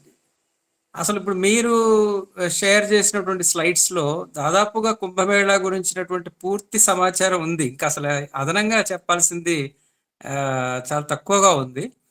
ఇప్పుడు మాలతి గారు చెప్పినట్టుగా అసలు ఈ కుంభమేళాలో ఉన్నటువంటి స్నానం వెనకాల యోగ ప్రక్రియకి సంబంధించినటువంటి శాస్త్రాన్ని అంతటినీ కూడా మన ఋషులు అందులో ఇమిడ్చారనమాట. ఇప్పుడు వారు చెప్పినట్టుగా అది నేను కూడా ఏకీభవిస్తున్నాను. ఎందుకంటే గంగా, యమున, సరస్వతి అనేటువంటివి మనిషి వెన్నెముకలో ఉన్నటువంటి 3 నాడులకి ప్రతీక అనేటువంటిది మన పూర్వీకులు దాన్ని గ్రహించి ఈ స్నానాలకి సంబంధించినటువంటి ప్రక్రియలన్నింటినీ కూడా యోగ శాస్త్రాంతో వాళ్ళు దాన్ని స్థిరీకరించి చెప్పారనమాట. ఇదే మనం ఈ విషయాన్ని మనము యోగ శాస్త్రం దృష్ట్యా చూడటం ఒకటి, పారమార్థిక దృష్టితో చూసినప్పుడేమో మనకి వివిధ సంస్కృతులని, సాంప్రదాయాలని ఈ అఖండ భారతదేశంలో అర్థం చేసుకోవడానికి మీరు అది ఆ పాయింట్ కూడా మీరు ఇచ్చారు. యాక్చువల్గా ఏంటంటే ఎక్కడో ఉండేటువంటి జనపదాల్లో ఉండేటువంటి వివిధ సంస్కృతుల వారందరూ కూడా ఒక దగ్గరికి చేరి ఒకరినొకరు అర్థం చేసుకోవడం, తద్వారా ఈ అఖండ భారతదేశం యొక్క ఐక్యతని మనం అక్కడ ప్రదర్శించడం అనేటువంటిది తెలుసుకోవడం అనేటువంటిది కూడా ఒక ఉద్దేశం అన్నమాట. ఈ కుంభమేళాకి ఇంకొక విశిష్టత ఉంది. అదేమిటంటే ఇక్కడికి మన భారతదేశంలో ఉన్నటువంటి అదృశ్య రూపంలో ఉన్నటువంటి అనేక మంది యోగులు అక్కడ ఉపస్థితులవుతారనమాట. మనకి వాళ్ళందరూ కూడా ఇందులో ప్రత్యేకంగా మనం నాగ సాధువుల గురించి కూడా చెప్పుకోవాలి. ఒక సుమారు 10 లక్షల మంది పైగా నాగ సాధువులు ఈ కుంభమేళాకు వస్తారండి. అయితే వీళ్ళందరూ కూడా ఎంతమంది నాగ సాధువులు ఎక్కడి నుంచి వస్తున్నారు, అసలు వాళ్ళు ఇక్కడి నుంచి ఎలా నిష్క్రమిస్తున్నారు అనేటువంటిది కనుక మనం చూసినట్లయితే ఇది ఒక అద్భుతంగా కనబడుతుంది అనమాట. 10 లక్షల మందికి పైగా సాధువులు అక్కడికి రావడం అనేది, నాగ సాధువులు ప్రత్యేకంగా వాళ్ళకి ఎంత ట్రాన్స్పోర్ట్ ఫెసిలిటీస్ కావాలి, వాళ్ళు వెళ్ళినప్పుడు మళ్ళీ ఎన్ని ట్రాన్స్పోర్ట్ ఫెసిలిటీస్ కావాలి, ఇవన్నీ మామూలుగా మనం చూసినట్లయితే అసలు కొన్ని వేల వాహనాలు కావాల్సి ఉంటుంది. ఇవన్నీ కూడా మన అసలు అక్కడ ఏమీ కనపడవు అనమాట. వాళ్ళు ఇలా వస్తారు, అలా అదృశ్యం అయిపోతారు. దీని వెనకాల చాలా ఆధ్యాత్మిక, అంటే భారతదేశంలో ఉన్నటువంటి యొక్క యోగుల యొక్క అదృశ్య శక్తుల మనం వాటిని మనం విని ఉన్నాం. ఇదివరకు హిమాలయాల్లో ఉండే యోగులకి ఇద్దరు అదృశ్య శక్తులు ఉంటాయి అనేటువంటిది, వాటిని కూడా మనం అక్కడ ప్రత్యక్షంగా చూడటానికి ఈ విషయాన్ని యోగానందజీ గారు వారి యొక్క ఆత్మకథలో కూడా చాలా వివరంగా కుంభమేళా గురించి చెప్పినప్పుడు అక్కడ చెప్పారనమాట. ఇంకోటి ఏంటంటే కుంభమేళాలో ఉన్నటువంటి విశిష్టత ఏంటంటే ఈ సిద్ధి పొందినటువంటి యోగుల యొక్క అక్కడ వాళ్ళు ఉపస్థితులై ఉండటం వల్ల అక్కడ ఆధ్యాత్మిక పరిమళం అనేటువంటిది చాలా వికసిస్తుంది. పారమార్థికమైనటువంటి సంసారంలో మునిగిన వాళ్ళందరూ కూడా అక్కడ వెళ్ళి ఆ స్థలంలో, ఆ పవిత్రమైనటువంటి స్థలంలో వాళ్ళ సమక్షంలో అక్కడ ఉన్నటువంటి ఆధ్యాత్మిక వైబ్రేషన్స్ ని వాళ్ళు అక్కడ పొందగలుగుతారు అనమాట. ఎందుకంటే ఆ యోగ సిద్ధి పొందినటువంటి పురుషుల యొక్క ఆరా అనేది కొన్ని కిలోమీటర్ల వరకు వ్యాపించి ఉంటుంది అనేటువంటిది మనకి ఆధునిక శాస్త్రజ్ఞానం కూడా చెప్తూ ఉందన్నమాట. కాబట్టి ఆ ఆత్మకథలో యోగానందజీ గారు ఒక విషయం చెప్పారు. ఎంతో మంది సిద్ధి పొందిన యోగులు వాళ్ళని వాళ్ళు బహిర్గతం చేసుకోకుండా కొంత సామాన్య మానవులలాగా అక్కడ మా కుంభమేళాలో ఉంటారు. వారు ఈ చుట్టలు తాగడం, తర్వాత సామాన్యమైనటువంటి డ్రెస్సులు వేసుకొని కుటీరాలలో ఏదో అసలు మనం వాళ్ళని చూసినట్లయితే వీళ్ళు యోగ పురుషులు, యోగ సిద్ధి పొందిన పురుషులు అని మనం గ్రహించలేము అనమాట. అలాంటి వాళ్ళందరూ కూడా కొన్ని వేల సంఖ్యలో అక్కడ మనకి కుంభమేళాలో ఉంటారనమాట. వీళ్ళందరి ఆధ్యాత్మిక ఆరా అనేటువంటిది కూడా మనకు అక్కడ లభిస్తుంది.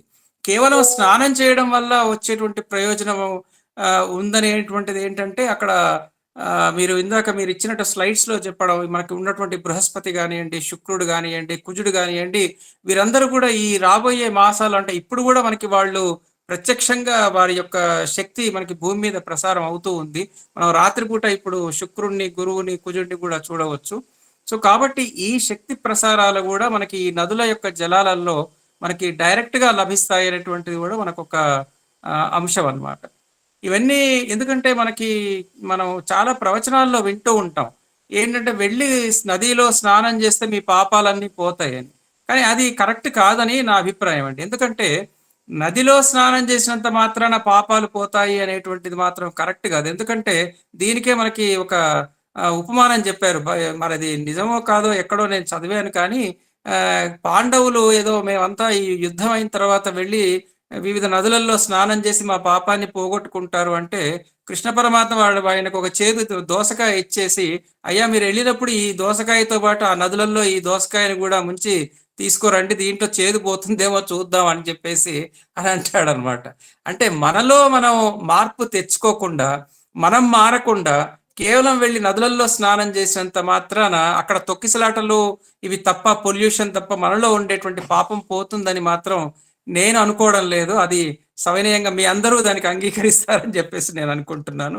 కాబట్టి గ్రహస్థితుల వల్ల కలిగేటువంటి ఈ పుణ్యజలాల్లో వచ్చేటువంటి మార్పులు మానవ జీవితానికి చాలా అనుకూలంగా ఉంటాయని, ఈ యోగ శాస్త్రం కూడా దీంట్లో నిబిడీకృతం అయ్యుందనేటువంటి విషయాన్ని కూడా ఇప్పుడు మాలతి గారు చెప్పినట్టుగా మనం గ్రహించి ఆత్మ గంగలో మనం మునగడం అనేటువంటిది అది ముఖ్యమైనటువంటిది నేను నా భావనగా మనవి చేస్తున్నాను. నాకు ఈ అవకాశం ఇచ్చినందుకు ధన్యవాదాలు. చాలా చాలా ధన్యవాదాలు సార్. ఉమాకాంతరావు గారికి మరొక మంచి విషయాన్ని నిష్కర్షగా నిక్కచ్చిగా చెప్పేశారు. చాలా చాలా ధన్యవాదాలు. ఇంకా మిత్రులు సార్ నమస్కారం సార్, నేను ధనంజయని మాట్లాడుతున్నాను. చెప్పు ధనంజయ్, చెప్పు. ఈ పుష్కరుడు గురించి కొద్దిగా వివరంగా చెప్పండి సార్. పుష్కరుడు. నమస్కారం.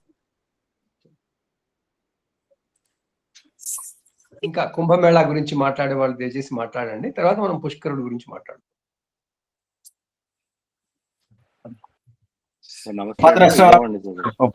వచ్చారు. ఉన్నాను, లైన్ లో ఉన్నా. ఇగో రావు గారు ఉన్నారు, సిఎస్ రావు గారు మాట్లాడితే నేను కాస్త వస్తాను.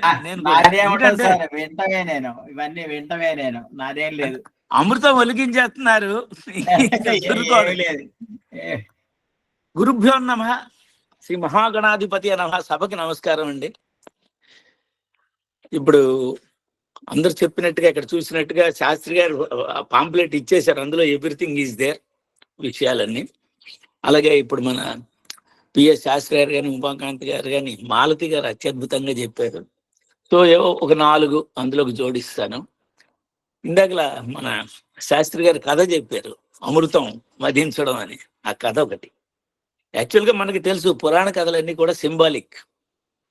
ఆ సింబాలిక్ గా చెప్పారు. అవి యాక్చువల్గా అవి రియల్ స్టోరీస్ గా మనం తీసుకోకూడదు వాటిని అనేది మనకి తెలుసు. ఇది ఆకాశంలో జరిగే చేంజెస్ కానీ విశ్వమే మనలో ఉంది కాబట్టి బయట ఎంత ఉందో లోపల అంత ఉంది. దట్స్ వాట్ అన్ని మన వేదాంత సారం అది. కాబట్టి మొత్తం విశ్వం మనలో ఉంది కాబట్టి దాని గురించి చెప్పేది అని నేను ఎక్కడో చదివాను. ఇది వేదం చెప్తుంది, వయం అమృతస్య పుత్ర అని. మనం అంటే ఏంటిది, మనమే అమృతం తాలూకా పిల్లలు అన్నమాట. అంటే ఏంటి, మనిషి ఎప్పుడు కూడా 24 గంటలు కూడా అమరత్వాన్ని వెతుక్కుంటూ అమరత్వం కోసం ప్రయత్నిస్తూ ఉండాలి. అదే మనం మోక్షం అన్నాం. అది ఇప్పుడే మారిపోయింది, ఆఫ్ కోర్స్ ఇవాళ మారిపోయింది. ఒకప్పుడు ఏంటంటే కర్మ కేవలం భారతదేశంలో, ప్రపంచంలో ఏకైక ఉండే దేశమే భారతదేశమే ఉండేది మొత్తం అంతా కూడాను. ఇప్పుడు భారతదేశం పేరు లేదు, తర్వాత ఎప్పుడో వచ్చింది. ఈ ఆర్యావర్తంలో జనం ఉండేవాళ్ళు. ఇక్కడే కేవలం కర్మ అనేది కేవలం మోక్ష ప్రాప్తే. మనిషి పుట్టాడా మళ్ళీ మరణం లేకుండా చేసుకోవడానికి ప్రయత్నం చేసి మోక్షం కోసం వెళ్ళిపోతుండేవాళ్ళు. అక్కడ నుంచి మోక్షం వచ్చింది. ఆ తర్వాత చేంజెస్ లో ఈ కర్మలు ఇవన్నీ కూడా వస్తూ ఒకటి చేరుకుంటూ తర్వాత ఈ కర్మలన్నీ వచ్చాయని చెప్పేసి నేను అనుకుంటాను ఎప్పుడు కూడాను. అయితే ఇక్కడ ఏంటంటే మనిషి నిరంతరం కూడా ఆ అమరత్వాన్ని వెతుక్కుంటూ ఉంటాడు కూడాను. యాక్చువల్గా దీన్ని ఏం చేస్తాడంటే, మన ఈ పురాణిక కథల్లో దీన్ని ఏం చేశారంటే, మనం అమృతాన్ని వెతుక్కునే ప్రాసెస్ని ఈ పాల సముద్రాన్ని చిలకడం దేవతలు రాక్షసులు అని చెప్పి చూపించారు. దేవతలు రాక్షసులు వేరే ఎవరు కాదు, మనలో ఉండే దైవ అసురీ శక్తులు. వీటి మధ్య యుద్ధం, వీటి మధ్య ఎప్పుడు కూడాను. సో ఏంటంటే మాలతి గారు చెప్పారు, ఈ సుషుమ్న, ఈడ పింగళ సుషుమ్న, ఈ మూల, ఈ వెన్నెముక దండం, ఇవన్నీ కూడా చర్నింగ్ ఉపయోగించే మందర పర్వతం. ఆ పర్వతంతో చిలికారు. మూలాధారం మీకు కూర్మ అవతారం, ఆ మహాకూర్మం అక్కడ ఆయనకి ఆ మందర పర్వతానికి, మేరు మందిరానికి ఆసరా ఇచ్చింది. వండర్ఫుల్. ఇక్కడ ఏంటంటే వీళ్ళు పరస్పరం ఈ దైవీ ఆసురీ శక్తుల తాలూకా ఈ పరస్పర ఘర్షణ ఉంది. అదే మీకు ఈ చర్నింగ్ అనమాట. చివరికి ఈ దైవీ శక్తులు అసురీ శక్తుల మీద విజయం సాధించడం అనేది అమృతం సంపాదించడం. అదేం లేదు, నాలెడ్జ్ ఈజ్ అమృతమే నాలెడ్జ్. ఏదైతే మనకి నాలెడ్జో చివరికి అసురు శక్తులన్నింటినీ జయించి మనం ఎప్పుడైతే ఈ దైవీ శక్తులు గెలుస్తాయో అదే మీకు నాలెడ్జి. ఆ నాలెడ్జిని మనం చిలికారనమాట. అది ఇప్పుడు అమృతం కానీ రాలేదనుకోండి, అందులో ఈ మనలో ఉండే అసురు శక్తులు మన ఎక్కడికి లాగేస్తాయంటే నరకానికి లాగేస్తాయని చెప్తారు వాళ్ళు. అంచేత మనకేంటంటే ఊర్ధముఖ ప్రయాణానికి కావలసిన ఈ చర్నింగ్ అంతా కూడా ఇక్కడ జరుగుతుందన్నమాట. అందుకోసమే ఈ యాక్చువల్గా నిజంగా ఏమంటాడంటే ప్రతి మనిషిలోని కూడా అమృత భాండం ఉందంట. ఆ అమృత భాండాన్ని మనం చిలికి బయటికి తీసుకోవాలి. దానికి మేధో మదనం చేయాలి, మనస్సును మదించాలి, దాన్ని కాన్సన్ట్రేట్ చేసుకుంటూ తపస్సు చేయండి, ఏం చెయ్యండి. ఇక్కడ ఏంటంటే ఈ అమృత భాండం ఎక్కడ ఉంటుందంట, ఐబ్రోస్ మధ్యలో ఉంటుంది. అదే పీనియల్ గ్లాండ్ అని కూడా చెప్తారు. ఇవన్నీ అంటే మామూలుగా పీనియల్ గ్లాండ్ సైంటిఫిక్ గా చెప్పుకోవాలంటే అదో అంతర్లీనంగా అది అక్కడ ఉంటుంది అనేది ఒకటి. ఇంకా రెండోది నేను చెప్పదలుచుకున్నది ఏంటంటే, ఇప్పుడు మీరు చూడండి, కుంభమేళాలు 4 ఎక్కడ జరుగుతున్నాయి? వృషభంలో గురువు ఉన్నప్పుడు ప్రయాగలో జరుగుతోంది. వృశ్చికంలో గురువు ఉన్నప్పుడు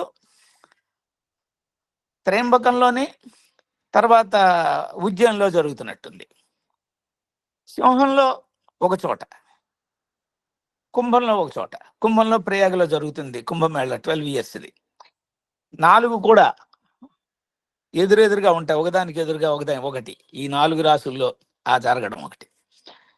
ఇక్కడ రెండోది ఏంటంటే, మీకు నేను జస్ట్ సంథింగ్ జాటెడ్ డౌన్, ఒక్కసారి నేను తీస్తాను కాస్త. ఇప్పుడు మీరు చూసారంటే, ఇప్పుడు జనవరిలో మనం కొంత ప్రచారం జరుగుతోంది వాట్సాప్లో, సోషల్ మీడియాలో. ఏంటంటే ఈ గ్రహాలన్నీ ఒక సైడ్కి వస్తున్నాయి అని చెప్పి. యాక్చువల్ రియల్గా వస్తున్నాయి అవి. దీన్ని సూపర్ కంజంక్షన్ అంటారు. గ్రహాలన్నీ కూడా సూర్యుడికి ఒకవైపు వచ్చేస్తున్నాయి. ఆ పక్కని ఈ ట్రాన్సిట్ లో ఒకే పక్కన ఉంటాయి. ఈ సూపర్ కంజంక్షన్ లో, ఈ సూపర్ కంజంక్షన్ అనే దానికి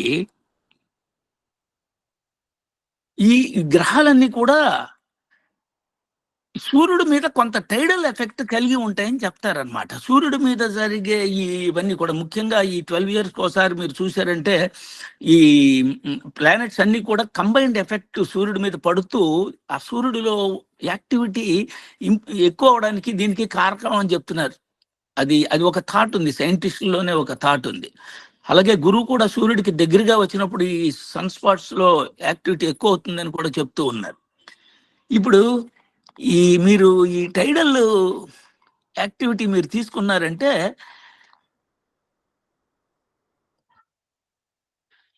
1 second నేను రాసింది, వీటిలో ఏంటంటే జూపిటర్కి ఎక్కువ ఈ టైడల్ ఎఫెక్ట్స్ ఎక్కువ ఉంటాయట సూర్యుడి మీద. గురువుకి అతి పెద్ద గ్రహం, దానికి ఎక్కువ ఎఫెక్ట్స్ ఉంటాయి. అలాగే ఇప్పుడు ఈ మొత్తం ఇతను ఏంటంటే, ఈ శుక్రుడు, భూమి, కుజుడు, గురువు, ఈ నలుగురు కలిసి ఈ సూర్యుడి మీద ఈ టైడల్ ఎఫెక్ట్ మరీ ఎక్కువగా తీసుకొని వస్తారు. ఇది జనరల్గా ఏం చెప్తారంటే, మీరు చూసారనుకోండి, solar cycle 11 to 12 years solar cycle ఉంటుంది మనకి. అలాగే ఈ super conjunctions Jupiter, Venus, Mars, Earth, ఈ 4 మీరు చూసారంటే సుమారుగా 11 years ఆడుకు వస్తుంది. చూడండి, ప్రతిసారి చూడండి, నేను ఒక 4-5 నోట్ చేశాను, అవన్నీ అంత డిస్క్రైబ్ ఇక్కడ చేయలేం. కుంభమేళ 11-12 years ఒకసారి వస్తుంది. ఇవన్నీ కూడా సింక్రనైజ్ అవుతున్నాయి. ఈ సింక్రనైజ్ అయినప్పుడు ఏంటంటే, దీనికి ఈ కాస్మిక్ ఎఫెక్ట్స్ వీటిలో ఉండే నెగటివిటీస్ ని రిమూవ్ చేయడానికి ఈ కుంభమేళా అనే సిస్టమ్ ఏర్పాటు చేశారు. చూడండి, కుంభమేళాలో ఏంటంటే మామూలు మనుషులు మామూలుగా వచ్చేది కాదు. మెయిన్ మనం వెళ్తున్నాం అక్కడికి. ఒరిజినల్ గా మీరు కుంభమేళాలు జరిగిన ఇది అన్ని చూసుకుంటే, ప్రపంచంలో ఏ మూల ఉన్న సాధువులు, సంతులు అందరూ కూడా అఖాడాల నుంచి ఎక్కడి నుంచో వచ్చి ఈ కుంభమేళాల్లో స్నానాలు చేసి ఆ నదుల్లో ఆ టైంలో వెళ్తారు, పుణ్య స్నానాలు. ఇందాల మన ఉమాకాంతరావు గారు చెప్పినట్టు, వాళ్ళు వచ్చినప్పుడు వాళ్ళ ఆరా ఉంటుంది అక్కడ. వాళ్ళు ఈ నదుల్లో స్నానం చేసినందువల్ల ఏమవుతుందంటే, వాళ్ళ బాడీలో ఉండే ఈ వైబ్రేషన్స్, ఈ ఆరా, వాళ్ళల్లో ఉండే ఈ పవర్ కూడా ఏంటంటే వాటర్స్తో మింగిల్ అవుతుంది, నదుల వాటర్స్తో మింగిల్ అవుతుంది. మీరు చూడండి, ఆ 3 ముఖ్యమైన స్నానాలు చేసేటప్పుడు మొట్టమొదట స్నానాలు చేసేది వీళ్ళు మామూలుగా ఈ రథాల మీద, గుర్రాల మీద, ఏనుగుల మీద వచ్చి ఊరికే వాళ్ళ తాలూకు కేవలం ప్రదర్శన మాత్రమే కాదు, వాళ్ళు ఆ ట్రావెల్ చేస్తున్నంత మేర కూడా ఆ వైబ్రేషన్స్ విపరీతంగా వస్తూ ఉంటాయట. అక్కడ ఉంటే చాలన్నమాట. వారు చెప్పారు యోగానంద స్వామి గురించి. ఇప్పుడు మీరు ఆయన తాలూకు ఆ గురువులు యుక్తేశ్వర గిరి గారికి మహావతార్ బాబా దర్శనం ప్రయాగలోనే దొరికింది. మహావతార్ బాబా దర్శనం ప్రయాగలో దొరికింది. అక్కడ కనిపించారు ఆయన. ఇలాగ మహావతార్ బాబా, ఇప్పుడు మహావతార్ బాబా లాంటి మహనీయులు అక్కడికి వచ్చారంటే ఎంత ఆరా ఉంటుంది, ఎంత ఎనర్జీ ఉంటుంది, వైబ్రేషన్. ఇలా ఎంతమంది అక్కడికి వస్తూ ఉంటారు. దానివల్ల ఏమవుతుందంటే, అక్కడికి వెళ్ళిన వాళ్ళల్లో ఈ బ్యాడ్ థాట్స్ అని తొలిగిపోయి కొత్త కొత్త వైబ్రేషన్స్ పుట్టుకొని వస్తాయి. వాళ్ళల్లో చెడు చెయ్యాలనే తలంపు పోతుంది. ఈ పుణ్య నదుల్లో స్నానం చేయడం వల్ల జరిగేది ఏంటంటే ఆ నీళ్లలో ఉండే పవిత్రత వల్ల వీళ్ళల్లో మనం రేపటి నుంచి చెడుగా ఉండకూడదు, ఈ చెడు మానేయాలి, ఇలా ఉండాలి, ఇలా బిహేవ్ చేయాలి అనే తలంపు పెరుగుతుంది. ఆ రకంగా వాడు పాపాన్ని పోగొట్టుకుంటాడు. అది ఇంపార్టెంట్. జస్ట్ ఊరికే స్నానం చేసి ములిగేసాం కాబట్టి ఆ పాపం అక్కడికి పోతుందో, లేకపోతే దోసకాయలోంచి చేదుపోతుందని కాదు. కృష్ణుడు కరెక్ట్గా అడిగాడు, అలా పోదు. అది ఎలా ఉండాలి? వన్స్ అక్కడికి వెళ్ళి స్నానం చేశాము అంటే అంతమంది మహానుభావులు అక్కడ వస్తారు కాబట్టి, కోట్ల మంది, ఒకళ్ళా ఇద్దరా? గత కుంభమేళాకి కరెక్ట్గా ఆ అమావాస్య స్నానం రోజున 5 కోట్ల మంది స్నానం చేశారు. అందులో 3 కోట్ల మంది సాధువులు వీళ్ళేనట. ఎక్కడి నుంచి వచ్చారో, ఎటు వెళ్ళారో, ఎక్కడికి వెళ్ళిపోయారో తెలియదు. మరి అంత మహనీయులు అందరూ వచ్చినప్పుడు ఆ ఏరియాలో అప్పుడు స్నానం చేసిన వాళ్ళని చూస్తేనే చాలా, అక్కడ ఉంటేనే, ఆ ప్లేస్లో ఆ రోజు అక్కడ ఉంటేనే రియల్గా మనలో పాపాలు చాలా వరకు పోతాయి. ఎందుకు? నేను చెప్పినట్టే ఆ వైబ్రేషన్స్ వాళ్ళల్లో క్రియేట్ అవుతాయి. మీరు చూడండి, మీరు సాధన చేస్తూ ఉంటే అదేగా జరిగేది. మనం ఏదైనా మంత్ర సాధన చేస్తూ ఉన్నప్పుడు ఏమవుతోంది, కేవలం అదేదో మనసుని వైబ్రేట్ చేసి ఓ పవర్ లాంటిది ఇచ్చేయడం కాకుండా, మనలో ఉండే ఈ మానసికమైన శక్తుల్ని ఇచ్చేసి, మన అసురి శక్తుల్ని దూరం చేసి, ఈ దైవీ శక్తుల్ని ఎక్కువ చేసి, మనలో ఉండే ఆ పాపం చెయ్యాలి, పాపం చెయ్యకూడదు ఈ ఫీలింగ్స్ని, అవి పాపం చెయ్యాలని ఫీలింగ్ని రిమూవ్ చేసేస్తాయి. అందువల్ల ఏంటంటే ఈ కుంభమేళాలు ఇవన్నీ కూడా చాలా చాలా చాలా ఇంపార్టెంట్ అండి. నేను యాక్చువల్గా ఈ టైడల్ స్ట్రెంగ్స్ గురించి నేను సెపరేట్గా ఒక చిన్న తర్వాత ఎప్పుడైనా ఒక ఆర్టికల్ నేను ఫుల్గా ప్రజెంట్ చేస్తాను. అది ఇక్కడ మాట్లాడలేం కాబట్టి, బట్ కుంభమేళా గురించి ఇది చెప్పే అవకాశాన్ని ఇచ్చినందుకు మీకు, జ్యోతిర్వాణికి ధన్యవాదాలు. నమస్కారం అందరికీ. మీకు చెప్పే అవకాశం కాదు, మాకు వినే అవకాశం కలిగినందుకు మాకు చాలా చాలా ధన్యవాదాలు చెప్పాలి. అద్భుతంగా ఉంది, అద్భుతంగా ఉంది. ఈ విజ్ఞానం మనకి ఎక్కడ దొరకదు. కుంభమేళా గురించి రాసుకుంటే ఆ గవర్నమెంట్ ఇలా చేసింది, ఈ గవర్నమెంట్ ఇలా చేసింది అని ఉంటుంది తప్ప, అసలు ఎందుకు అనేది చెప్పడం కోసం నిజంగా ఈ రోజు ఆ నవగ్రహాలు కూడా మనల్ని కరుణించాయి. మీ ద్వారా అవన్నీ చెప్పిస్తున్నాయి. చాలా చాలా ధన్యవాదాలు సార్. ఇంకా మిత్రులు ముందుకు రండి, చూడండి ఎంత మంచి విజ్ఞానం దీంట్లో ఉందో. మనకి మాట్లాడండి సార్. నమస్తే సార్, నేను విజయవాడ నుంచి శ్రీధర్ మాట్లాడుతున్నాను. చెప్పండి శ్రీధర్ గారా? అవును సార్. మాట్లాడండి, చెప్పాలి, అందరూ ముందుకు రావాలి. ఈ శరీరం మొత్తం భూమి, శరీరం లోపలే ఈ విశ్వం అంతా ఉంది, బయట ఉన్నది లోపల ఉన్నది కదా.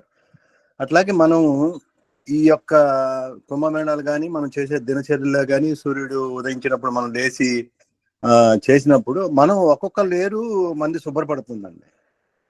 అట్లాగే మనకి సతీ సావిత్రి తన భర్తని తీసుకువెళ్తుంటే, అంటే సూక్ష్మ రూపంలో, అంటే 3వ బాడీతో తను చూడగలిగింది. అట్లా మనం నిరంతరం ఈ సాధన చేయగలిగితే, మనలో ఉన్న కృష్ణుడికి ఏమైతే ఈ విశ్వాన్ని ఎలా చూడగలిగారో మనం కూడా అలా చూడగలుగుతామని నా అభిప్రాయం అండి. నాకు ఈ యొక్క అవకాశం ఇచ్చినందుకు ధన్యవాదాలండి. చాలా బాగా చెప్పారు, చిన్నగా స్వీట్ గా చాలా బాగా చెప్పారు. ధన్యవాదాలు సార్. ఇంకా రండి, ఇంతమంది ఉన్నారు, అందరు రండి, మాట్లాడండి, చెప్పండి, మీ అనుభవాలు చెప్పండి.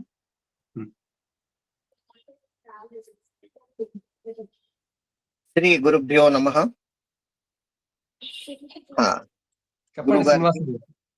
అందరికీ నమస్కారం. ఇప్పుడు కుంభమేళ అంటే, కు అంటే భూమి, కుజ అంటాం కదా, భూమి నుంచి పుట్టినది కాబట్టి కుజ. మనము కుమ్ అనే పదము వచ్చినప్పుడు ఇక్కడ భూమి మీద మనం ఉన్నాము. భా అంటే భగణం, నక్షత్ర మండలాన్ని వైపుకు ప్రతి జీవి మోక్ష పదాన్ని పొందాలి కాబట్టి ఆ రెండిటికి మేళనం కలగాలి. కుంభమేళము అంటే అది ఆపోవై సర్వదేవతా అని చెప్పినారు వేదంలో. ఆపోవా ఇదగం సర్వం విశ్వ భూతాన్యాపహ ప్రాణావా ఆపహ పశు ఆపున్నమాపో సమ్రాడాప విరాడాప స్వరాడాప చందాగుష్యాపు జ్యోతిగుష్యాపు. కాబట్టి ఆ నీళ్లలో అన్ని దేవతలు ఉన్నారు. మనము వెళ్ళాలి అంటే మన యొక్క శరీరమును, ఎందుకంటే కేశములు అనేది పాపానికి మూల స్థానములు అని శాస్త్రములు చెప్తున్నాయి కాబట్టి ఆ కేశములను జలమునందు మనము మునక వేయడం వలన మనలో ఉండే పాపం తొలగి పుణ్యాత్ములు కూడా అక్కడికి వచ్చి స్నానం చేస్తారు కాబట్టి పాపులైనటువంటి వాళ్ళు స్నానాలు చేసినది పుణ్యాత్ముల స్నానంతో ఆ పాపం పోతుంది అని కూడా పురాణాల్లో ఉంది. అంటే నది పరిశుద్ధత ఎప్పుడు ఏర్పడుతుంది అంటే నది బ్రహ్మదేవుని పోయి అడిగిందంట. ఏమని? అందరూ పాపులు వచ్చి స్నానం చేస్తున్నారు, మాకు శుద్ధత ఎలా కలుగుతుంది అని. ఆ సమయంలో ఋషులు మునులు అక్కడికి వచ్చి స్నానం చేస్తుంటారు. వాళ్ళతో పాటు మనం కూడా చేయడం వల్ల మోక్ష పదాన్ని పొందవచ్చు. అది కుంభమేళ యొక్క మహత్యం. నమస్కారం గురుగారు. చాలా మంచి విషయం చెప్పారు శ్రీనివాసన్ గారు, ధన్యవాదాలు. చాలా మంచి విషయాలు చెప్పారండి. కుంభ చాలా బాగుంది. ఇంకా మిత్రులు రండి ముందుకి.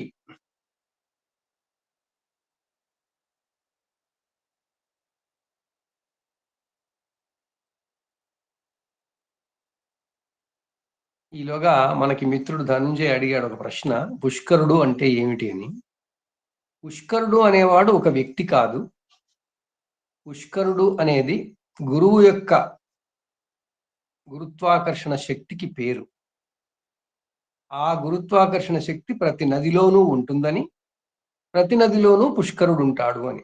పుష్కరాన్ని ఎందుకు పేరు పెట్టారు అంటే అది 12 ఏళ్లకు ఒకసారి నదుల్లో మారిపోతుంది కాబట్టి.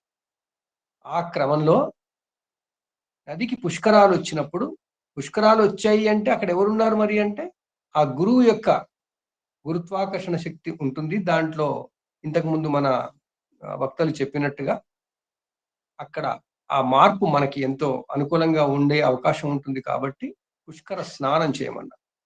ఈ పుష్కరుడు అని చెప్పకపోతే మనకు అది అక్కడ ఏముంది ఏం లేదు అలా అనిపిస్తుంది కాబట్టి మనకు అలా వ్యక్తి పేరుతో చెప్పుకొచ్చారు, కానీ అక్కడ వ్యక్తి అనేవాడు ఎవరు లేరు. ఈ పుష్కరుడు అంటే గురువు యొక్క గురుత్వాకర్షణ శక్తి దానికి పెట్టిన పేరు. ఆ పుష్కరుడు ప్రతి నదిలోనూ ప్రతి 12 ఏళ్లకు ఒకసారి మారిపోతూ ఉంటాడు. ప్రతిరోజు మధ్యాహ్నం నదిలో ఉంటాడు, అది కూడా చెప్పారు. మధ్యాహ్నం ఎందుకు? అది మధ్యాహ్నం అన్నప్పుడు సూర్యుడు మార్తాండు పైన ఆకాశంలో ఉంటాడు, నడి నెత్తి మీద ఉంటాడు. అందువల్ల ఆ టైంకి ఆ గురుత్వాకర్షణ శక్తి ఇంకా బలంగా అక్కడ ఉంటుంది నీటిలో. సూర్యుడు అటు ఇటు పోతున్నప్పుడు ఉదయం నుంచి మధ్యాహ్నం, మధ్యాహ్నం నుంచి సాయంత్రంలోగా ఉంటున్నప్పుడు అంత శక్తి ఉండదు. అందువల్ల అంత్య పుష్కరాలు ఆది పుష్కరాలలో మాత్రం పూర్తి సూర్యుడు ఉన్నంతసేపు ఉంటుందన్న ఉద్దేశంతో ఆ ఆది పుష్కరాలు అంత్య పుష్కరాలు స్నానం చేయమన్నారు. అది కానట్టయితే ఏం చేయమన్నారు? మధ్యాహ్నం పూట చేయమన్నారు. పుష్కర స్నానం ఎప్పుడైనా మధ్యాహ్నం చేయాలి. మధ్యాహ్నం చేయడానికి ఎన్నో కారణాలు ఉన్నాయి. ఒకటి, మధ్యాహ్నం చేస్తే ఆనాటి అడవులు ఎక్కువ ఉండేవి, క్రూర జంతువులు వచ్చేవి కాబట్టి మనం మధ్యాహ్నం పోతేనే బెటర్. అదొకటి, చాలా సింపుల్. అది మధ్యాహ్నం పోతేనే మనకి సేఫ్టీ ఉంటుంది. ఏదో పొద్దున్నే పోతే ఏ మృగమో వచ్చి పడుతుంది. ఎందుకంటే మృగాల యొక్క చలనం కూడా సమయాన్ని బట్టి ఉంటుంది. ఉదయ సంధ్యకాలంలో మృగాలు ఎక్కువగా బయటకు వస్తుంటాయి. అందువల్ల ఆ టైంలలో పోకూడదు అని పుష్కర స్నానం మధ్యాహ్నమే చేయాలి. మిగతా రోజులు మరి ఆది పుష్కరాలు అంత్య పుష్కరాలు ఏమిటంటే జనం బోల్డంత మంది వస్తారు, ఇంకా అక్కడ ఆ క్రూర జంతువులు వచ్చే అవకాశం ఉండదు. అందువల్ల ఆనాటి కాలంలో అలా చెప్పుకుంటూ వచ్చి ఉంటారు. అదే క్రమంలో ఇప్పుడైనా మనం సమయాన్ని కనుక చూసినట్టయితే, ఇంతకుముందు మన అందరూ ఉమాకాంతరావు గారు, మాలతి గారు చెప్పినట్టు చూసుకుంటే, మన కుండలిని శక్తికి సంబంధించిన వ్యవహారంగా చూసుకుంటే కూడా మధ్యాహ్నం పూట మనలో మార్పులు తేడాగా ఉంటాయి. అది సూర్యుని యొక్క ప్రభావంతో బాగా ఉంటాం కాబట్టి అదంతా పుష్కరుని మీద పెట్టారు. సో అలా పుష్కరుడు అనేటువంటి ఒక శక్తి, పుష్కరుడు ఒక వ్యక్తి కాదు, ఒక దేవత కాదు, బేసిక్ గా అదొక శక్తి. ఇది ఈ స్పష్టత నా నుంచి నాకు తెలిసినంతగా నేను చెప్పాను. ఇంకా ఎవరైనా ఏదైనా చెప్పాలనుకుంటే చెప్పవచ్చు. తర్వాత ఈ మన కుంభమేళా గురించి కూడా దయచేసి మీ యొక్క అనుభవాలు అవి పంచుకోండి.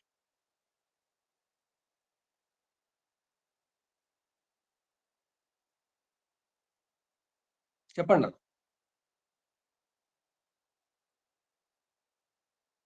అది అన్మ్యూట్ చేసుకోండి.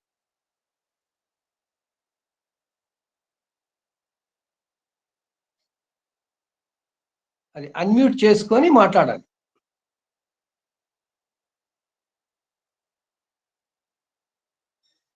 మీ మాట వినపడడం లేదు. చేయి ఎత్తారు కదా, పైన మీ దగ్గర అన్మ్యూట్, అది మైక్ ఉంది కదా, మైక్ గుర్తు మీద ఒకసారి చేయితో కొడితే అది అన్మ్యూట్ అవుతుంది.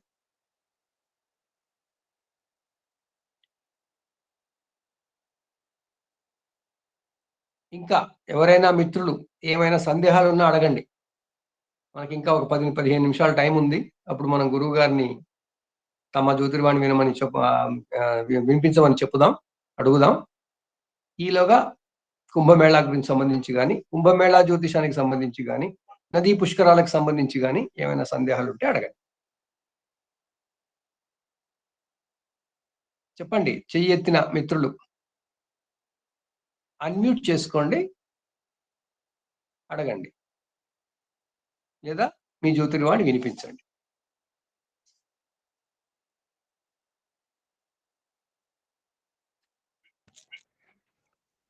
చెప్పండి. నమస్కారం గురుగారు, గురుగారులందరికీ పాద నమస్కారాలు. ఇందాక ఈ కుంభమేళా అనేది గురుగారు చెప్పారు, హరిద్వార, ప్రయాగ, ఉజ్జయిని, నాసిక్ లో 4 చోట్ల అని చెప్పన్నారు. ఇక్కడ గంగా నది హరిద్వార్లో ఉంది, ప్రయాగలో ఉంది, ఉజ్జయిలో కూడా ఒక నది ఉంది. నాసిక్ లో మాత్రం గోదావరి నది అక్కడ నుండి స్టార్ట్ అవుతుంది. అంటే ఈ 4 చోట్లలో ఎక్కడ నది స్నానం చేసినా గానీ ఒకే పుణ్యం దక్కుతుందా, లేక కంపల్సరీ గంగలోనే చేయాలనా? మనం ఇంకా గురువు ఒక ప్రశ్న, ఇంకా ఇతర దేశాల్లో కూడా ఇలాంటివి ఏమైనా ఉన్నాయా? చాలా మంచి ప్రశ్న వేశారు సత్యనారాయణ గారు. ఈ సనాతన ధర్మం ఎక్కువగా ఇంతకు ముందు మనకు ఒక గురువుగారు చెప్పినట్టు ఆర్యావర్తనంలోనే మొదలైంది. ఎందుకంటే ఇది సమశీతోష్ణ మండలం. భూమికి ఉత్తరార్ధగోళంలో భూమధ్య రేఖ నుంచి కొంత దూరంలో మాత్రమే మానవులు పుట్టి పెరగడానికి మొదలు అవకాశం ఉంది. ఆ తర్వాత మానవులు అభివృద్ధి చెందిన తర్వాత తాను తన చుట్టూ ఉన్న వాతావరణాన్ని తనకు అనుకూలంగా మార్చుకునే శక్తి తెచ్చుకున్న తర్వాత జీవించడం అది వేరు. ఈ సూత్రాలన్నీ కూడా మానవులుగా సాధారణంగా నేచురల్ గా పుట్టి పెరిగిన ప్రాంతాల దగ్గరే డెవలప్ అయ్యాయి. ఆ క్రమంలో జంబూద్వీపంలో, భరతవర్షంలో మన దగ్గరే ఆ సూత్రాలన్నీ ముందు వాళ్ళు రీసెర్చ్ చేసి తపస్సు చేసి ఆ ఋషులందరూ మనకి ఇచ్చారు. ఆ క్రమంలో అప్పుడు జీవన విధానంలో వేరే చోట శీతల మండలాలు, ఉష్ణ మండలాలు ఉండేవి కాబట్టి అక్కడ జనులు ఉన్నారో లేదో తెలియదు. వాళ్ళకి ఆ రీసెర్చ్ చేసే అవకాశం ఉందో లేదో తెలియదు మనకి. కానీ ఇక్కడ రీసెర్చ్ అయిన తర్వాత మళ్ళీ వేరే చోట్లకి వెళ్ళారు. ఆ క్రమంలో ఈ సమశీతోష్ణ మండలంలో ఉన్న మానవులకే ఈ మార్పులు చేర్పులు, కాలం తీసుకొచ్చే మార్పులు, ఋతువుల్లో వచ్చే మార్పులు ఉంటాయి కాబట్టి వీళ్ళకి మాత్రమే ఆరోగ్యాలు అవన్నీ బాగుండాలి కాబట్టి వీళ్ళకి మాత్రమే తగినట్టుగా ఇక్కడి విధంగా మనకి అన్ని సూత్రాలు చెప్పుకొచ్చారు. గంగ అంటే నీరు. ఆ నీరు గంగా నది జీవనది. గంగలో ఉన్న పవిత్రత అది హిమాలయాల్లో పుడుతుంది. అదేవిధంగా ఇంకా మనం భారతదేశం అఖండ భారతదేశం కాబట్టి వింధ్యకి దక్షిణంగా వచ్చినట్టయితే వింధ్య దక్షిణ ప్రాంతంలో కూడా జీవనదులు ఉన్నాయి. వాటిలో ముఖ్యమైన నది గోదావరి, ఆ తర్వాత కృష్ణ, ఆ తర్వాత కావేరి. అందువల్ల మనకి ఈ పుష్కరాలు వచ్చేయడానికి కూడా ఈ నదులే ఉన్నాయి. ఈ పుష్కరాలు వచ్చిన కాలం అంటే గురువు ఆ పర్టికులర్ రాశికి వచ్చినప్పుడు ఆ నదికి తప్పకుండా మార్పు వస్తుంది అని వాళ్ళు రీసెర్చ్ చేశారు, పెట్టారు. మనం ఇప్పుడు రీసెర్చ్ చేయట్లేదు, మనం ముందు అది చేయాలి మనం. అయితే అలా చేసినప్పుడు వాళ్ళు ఏం చేశారు, ఈ అతి ముఖ్యమైనటువంటివి అప్పుడు ఇంకా డీప్ సౌత్ లో బహుశా డెవలప్మెంట్ అయ్యి ఉండదు, జనం ఎక్కువ ఉండరు. అందువల్ల వాళ్ళు ఏమన్నారు, గోదావరి నది పుట్టిన దాకా తీసుకొచ్చారు. కానీ తర్వాత భీమానది తీసుకొచ్చారు, నది తీసుకొచ్చారు, తుంగభద్ర తీసుకొచ్చారు. ఇవన్నీ ఉన్నాయి. అంటే ఆయా ప్రాంతాల్లో ఉన్న జనులకు కూడా అక్కడ కూడా కొత్తగా వాతావరణం వచ్చినప్పుడు అది ముఖ్యంగా గురువు మారినప్పుడు అవుతుంది కాబట్టి ఈ స్నానాలు చేయాలని చెప్పారు. అదేవిధంగా ప్రతి చోట కూడా మాఘ స్నానాలు చెప్పారు. అంటే ఉత్తరాయణ పుణ్యకాలం వచ్చిన తర్వాత సూర్యుడు తన శక్తిని పెంచుకోవడం, ఎక్కువ పెరగడం జరిగింది. అది రథసప్తమి నాటి నుంచి అవుతుంది. అది జరిగిన తర్వాత వచ్చే మొట్టమొదటి పూర్ణిమ మాఘ పూర్ణిమ అవుతుంది. అందువల్ల ఆ పూర్ణిమ నాడు ఎక్కడైనా నదుల్లో స్నానం చేయాల్సిందే అని చెప్పారు. ఆ స్నానం గంగా నది లాంటి చోట చేస్తే మహావిశేషం. అందువల్ల మహామాఘి అన్నారు. ఆ రకంగా మనకి గోదావరి నది పుట్టిన చోట గోదావరి, త్ర్యంబకేశ్వర్లో అక్కడ చెప్పారు. దాని అర్థం అక్కడే అని కాదు, ఆ కాలంలో గోదావరి నదిలో పరివాహక ప్రాంతంలో దాని ప్రవాహ ప్రాంతంలో ఎక్కడైనా పుష్కరాలే ఉంటాయి. దాన్ని సింహస్థ అంటారు. అక్కడ త్ర్యంబకేశ్వర్లో జరిగేదాన్ని కుంభమేళ అన్నారు, సింహస్థ మేళ అంటారు. సింహంలో సింహరాశిలో గురువు వచ్చినప్పుడు జరిగేది. అప్పుడే మనకి రాజమండ్రి దగ్గర కూడా పుష్కరాలు వస్తాయి, పుష్కరాలు చేస్తారు సింహరాశిలోకి గురువు వచ్చినప్పుడు. ఇది మన భారతదేశంలో వింధ్యకి దక్షిణంగా ఉన్న ముఖ్య జీవనది అయిన గోదావరి నదికి వచ్చినప్పుడు జరుగుతుంది. ఆయన కన్యా రాశిలోకి పోయినప్పుడు కృష్ణా నదికి జరుగుతాయి. అయితే కృష్ణా నదికి జరిగినప్పుడు మరి ఏ ప్రాంతం ఫేమస్ అయింది అంటే అక్కడేమో గోదావరి, దానికి మన త్ర్యంబకేశ్వరము, తర్వాత నాసిక్. ఎందుకంటే నాసిక్ లో రామచంద్రుడు నడయాడాడు, పర్ణశాల ఉంది. అందువల్ల ఆ ఇంపార్టెన్స్ తో అక్కడికి వెళ్ళి అక్కడ మనం ఈ మేళాలు చేసుకోవాలనే ఉద్దేశంతో వాళ్ళు బహుశా అక్కడ దానికే వచ్చి ఉంటుంది. ఈ విధంగా మనకి గోదావరి ఇది. ఉజ్జయిని నగరంలో క్షిప్రా నది ఉంది. అది యమునా నదికి ఉపనది. ఆ ఉజ్జయిని నగరానికి ఎందుకు ఇంపార్టెన్స్ ఇచ్చారు అంటే అక్కడ మహాకాలుడు ఉన్నారు. మళ్ళీ అదొక వైజ్ఞానిక విధానం అన్నమాట. ఆ మహాకాలుడు అక్కడే ఎదుర్కొన్నాడు. అది మనకందరికీ తెలుసు. అది కర్కాటక రేఖ దగ్గర ఉంది. ఆ క్యాప్రికాన్, లైన్ ఆఫ్ క్యాప్రికాన్ దగ్గర ఆ ఉజ్జయిని నగరం. అదే ఎందుకు తీసుకున్నారు? ఆ లైన్ లో ఎన్నో ఉంటాయి కదా ఆ లాటిట్యూడ్ లో. అంటే అది బాగా పెరిగింది, అక్కడ రాజులు ఉండేవాళ్ళు, అన్ని వసతులు ఉండేవి, అన్ని జరిగేవి కాబట్టి ఆ ప్రాంతం అక్కడ ఆ పేరు తీసుకున్నారు. ఇప్పుడు గ్రీన్విచ్ మీన్ టైం లండన్ లో ఎందుకు తీసుకున్నారు అంటే అక్కడ అన్ని వసతులు ఉండేవి కాబట్టి తీసుకున్నారు. అట్లాగే ఈ ఉజ్జయిని నగరంలో అప్పుడు రాజులంతా అక్కడ ఉండేవారు. భారతదేశం అంతా పరిపాలించేవాళ్ళు. ఈ లాబొరేటరీస్ ఉండేవి. వరాహమిహిరుడు అక్కడ ఉండేవాడు. అందువల్ల ఆ ప్రాంతాన్ని, అక్కడ ఉన్నటువంటి నదిలో కూడా ప్రతి 12 ఏళ్లకు ఒకసారి ఈ గురువు మారినప్పుడు వస్తుంది అని అప్పుడు కూడా చేస్తారు. అది కుంభమేళా కాదు.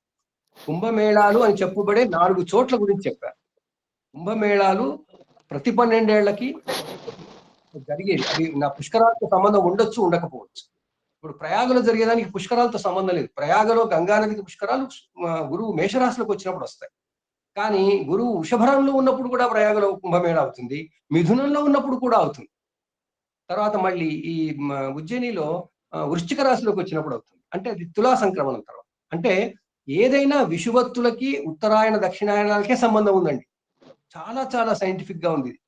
ఆ పుష్కరాలే గాని ఈ కుంభమేళాలు ఈ ఉత్తరాయణ బిందువు దగ్గర నుంచి అయినా, లేదా మన వసంత విషువత్తుకైనా, లేకపోతే దక్షిణాయన బిందువుకైనా, లేకపోతే తులా సంక్రమణానికైనా వీటి దగ్గరే ఉన్నాయి. వీటికి ఆ దగ్గర పట్లలోనే ఆ నదులకి అవి వచ్చినప్పుడు ఇస్తున్నారు అనమాట. ఈ విధంగా మనకి నది అనేది, గంగా అనేది ఎక్కడైనా నీరే.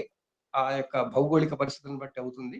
దాంట్లో మనకి ఆ కాలంలో బాగా తెలిసిన నదులు గంగా, యమున, సరస్వతి, బ్రహ్మపుత్ర కూడా పెట్టారండి. మరి ఆ చైనా దేశం మనకి ఎప్పుడు ఏముంది తెలియదంటే తెలుసు, వాళ్ళకి అన్ని తెలుసు కాబట్టి పెట్టారు. ఆ విధంగా సింధు నది ఇప్పుడు మన దేశంలో లేదు. సింధు నది కూడా పుష్కరాలు. అది ప్రాణహిత, అసలు అది ఈ మధ్య పేరే లేదు. మనం ఈ మధ్య ఏదో ప్రాజెక్ట్ వస్తే తెలుస్తున్నాయి కానీ పేరే తెలియదు. ప్రణీత నది అంట. మరి దానికి ఇంపార్టెన్స్ ఇచ్చారు. అది గోదావరికి ఉపనది. తర్వాత భీమనది గోదావరికి ఉపనది. కృష్ణా నదికి తుంగభద్ర, ఈ 2 నదులు, వాటికి ఇంపార్టెన్స్ ఇచ్చారు. అంటే దేశమంతా అంత నీటికి వాళ్ళు అన్ని నదులకి ప్రాధాన్యత ఇచ్చారు. అందువల్ల ఎక్కడైనా చేయవచ్చు. కాకపోతే అక్కడ ప్రయాగలో కుంభమేళా అవుతున్నప్పుడు నేను ఇక్కడ చేయొచ్చు, ఇక్కడ కూడా చేయొచ్చు. ఎందుకంటే ఉత్తరాయణ కాలం వచ్చినప్పుడు అందరం చేయాల్సిందే, పర్వదినమే కాబట్టి అందరం చేయాల్సిందే. సో ఆ విధంగా మనం ఈ సత్యనారాయణ అడిగినటువంటి సందేహానికి మనం సమాధానం చెప్పుకోవచ్చు. ధన్యవాదాలు గురుగారు. థ్యాంక్ యూ అండి. కిరణ్ గారు చెప్పండి సార్. ఒక చిన్న కథ చెప్పానా సార్? నాకు తెలిసి. ఏం కథ బాబు? నమస్కారం. పూర్వం తుదితులుడు అనే మహర్షి పరమేశ్వరుని ప్రసన్నం చేసుకునేందుకు ఘోరమైన తపస్సు చేశాడు సార్. అతని తపస్సుకి మెచ్చిన పరమేశ్వరుడు ప్రత్యక్షమై వరాన్ని కోరుకోమనగా, నేను నీలోనే శాశ్వతంగా ఉండిపోయేలా వరాన్ని ప్రసాదించమని వేడుకున్నాడు తుదితులుడు. దానికి ఈశ్వరుడు తనలోని జలశక్తికి ప్రతినిధిగా తుదితులుని నియమించాడు. అలా ముల్లోకాలలో ఉన్న నదులన్నింటికి తుదితులుడు అధిపతి అయ్యాడు. ఈ ప్రపంచంలో జీవరాశులు అన్నింటికీ నీరే జీవన ఆధారం కాబట్టి తుదితులునికి పుష్కరుడు అంటే పోషించేవాడు అన్న పేరు వచ్చింది. కాలం ఇలా సాగుతుండగా బ్రహ్మదేవుడు ప్రాణాలను సృష్టించే పనిని మొదలుపెట్టాడు. అందుకోసం బ్రహ్మదేవునికి పుష్కరుని సాయం కావాల్సి వచ్చింది. దాంతో ఈశ్వరుని అనుమతితో పుష్కరుడు బ్రహ్మదేవుని దగ్గరకు వెళ్ళి ఆయన సృష్టిలో సహాయపడ్డాడు. బ్రహ్మదేవుని పని ముగిసిపోయిన తర్వాత పుష్కరుడు ఆయన వద్దనే ఉండిపోయారు. ఆ సమయంలో దేవతలకు గురువైన బృహస్పతి భూమి మీద జీవులందరికీ సహాయపడేందుకు పుష్కరుని తనతో పంపమని బ్రహ్మదేవుని అడిగారు. కానీ పుష్కరునికి ఏమో బ్రహ్మదేవుని వదిలి వెళ్ళడం ఇష్టం లేదాయే. అందుకని ఆ ఉపాయాన్ని ఆలోచించాడు బ్రహ్మదేవుడు. ఒక ఏడాదిలో బృహస్పతి ఏ రాశిలో అయితే ప్రవేశిస్తాడో ఆనాటి నుంచి 12 రోజుల పాటు పుష్కరుని ఒక్కో నదిలో ఉండమని చెప్పాడు. మనకి 12 రాశులు కాబట్టి 12 ప్రధాన నదులను పుష్కరాలను చేసుకునే అవకాశం దక్కింది. సరే, ధన్యవాదాలు. బాగుంది ధనంజయ్, చాలా బాగుంది. పుష్కరాలకు సంబంధించిన కథ చాలా బాగుంది. దీంట్లో మీరు కొంచెం లోతుగా ఆలోచిస్తే జీవము, నది, నీరు, H2O ఇవంతా దాంట్లో వచ్చేస్తాయి మనకి. చాలా కరెక్టే. అవును సార్, ఆ ప్రాణశక్తి. కథని అంతే, ప్రాణశక్తి. ఆ ప్రాణశక్తి అయితే దాన్ని కేవలం గురువు దగ్గర ఉండాలి అన్నది కాబట్టి అది. కాకపోతే పంచపుష్కరాలు, ఆది పుష్కరాల మధ్యలో స్నానం చేయొద్దు, దేని ఉండడు అని కాదండి. 24 అవర్స్ ఇక్కడ ఉంటాడు ఆ 12 రోజులు. తర్వాత మధ్యాహ్నం పూట మాత్రం ఉంటాడు. అది కూడా ఉంది. మధ్యాహ్నం పూట స్నానం చేయొచ్చు, పుష్కర స్నానం ఇట్ట మధ్యాహ్నం.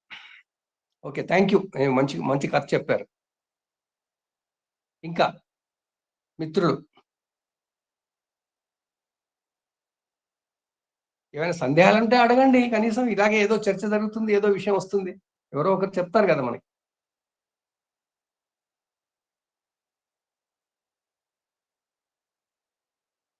కిరణ్ గారు మీరు చేయెత్తి పెట్టారు, ఏమైనా అడుగుతారా?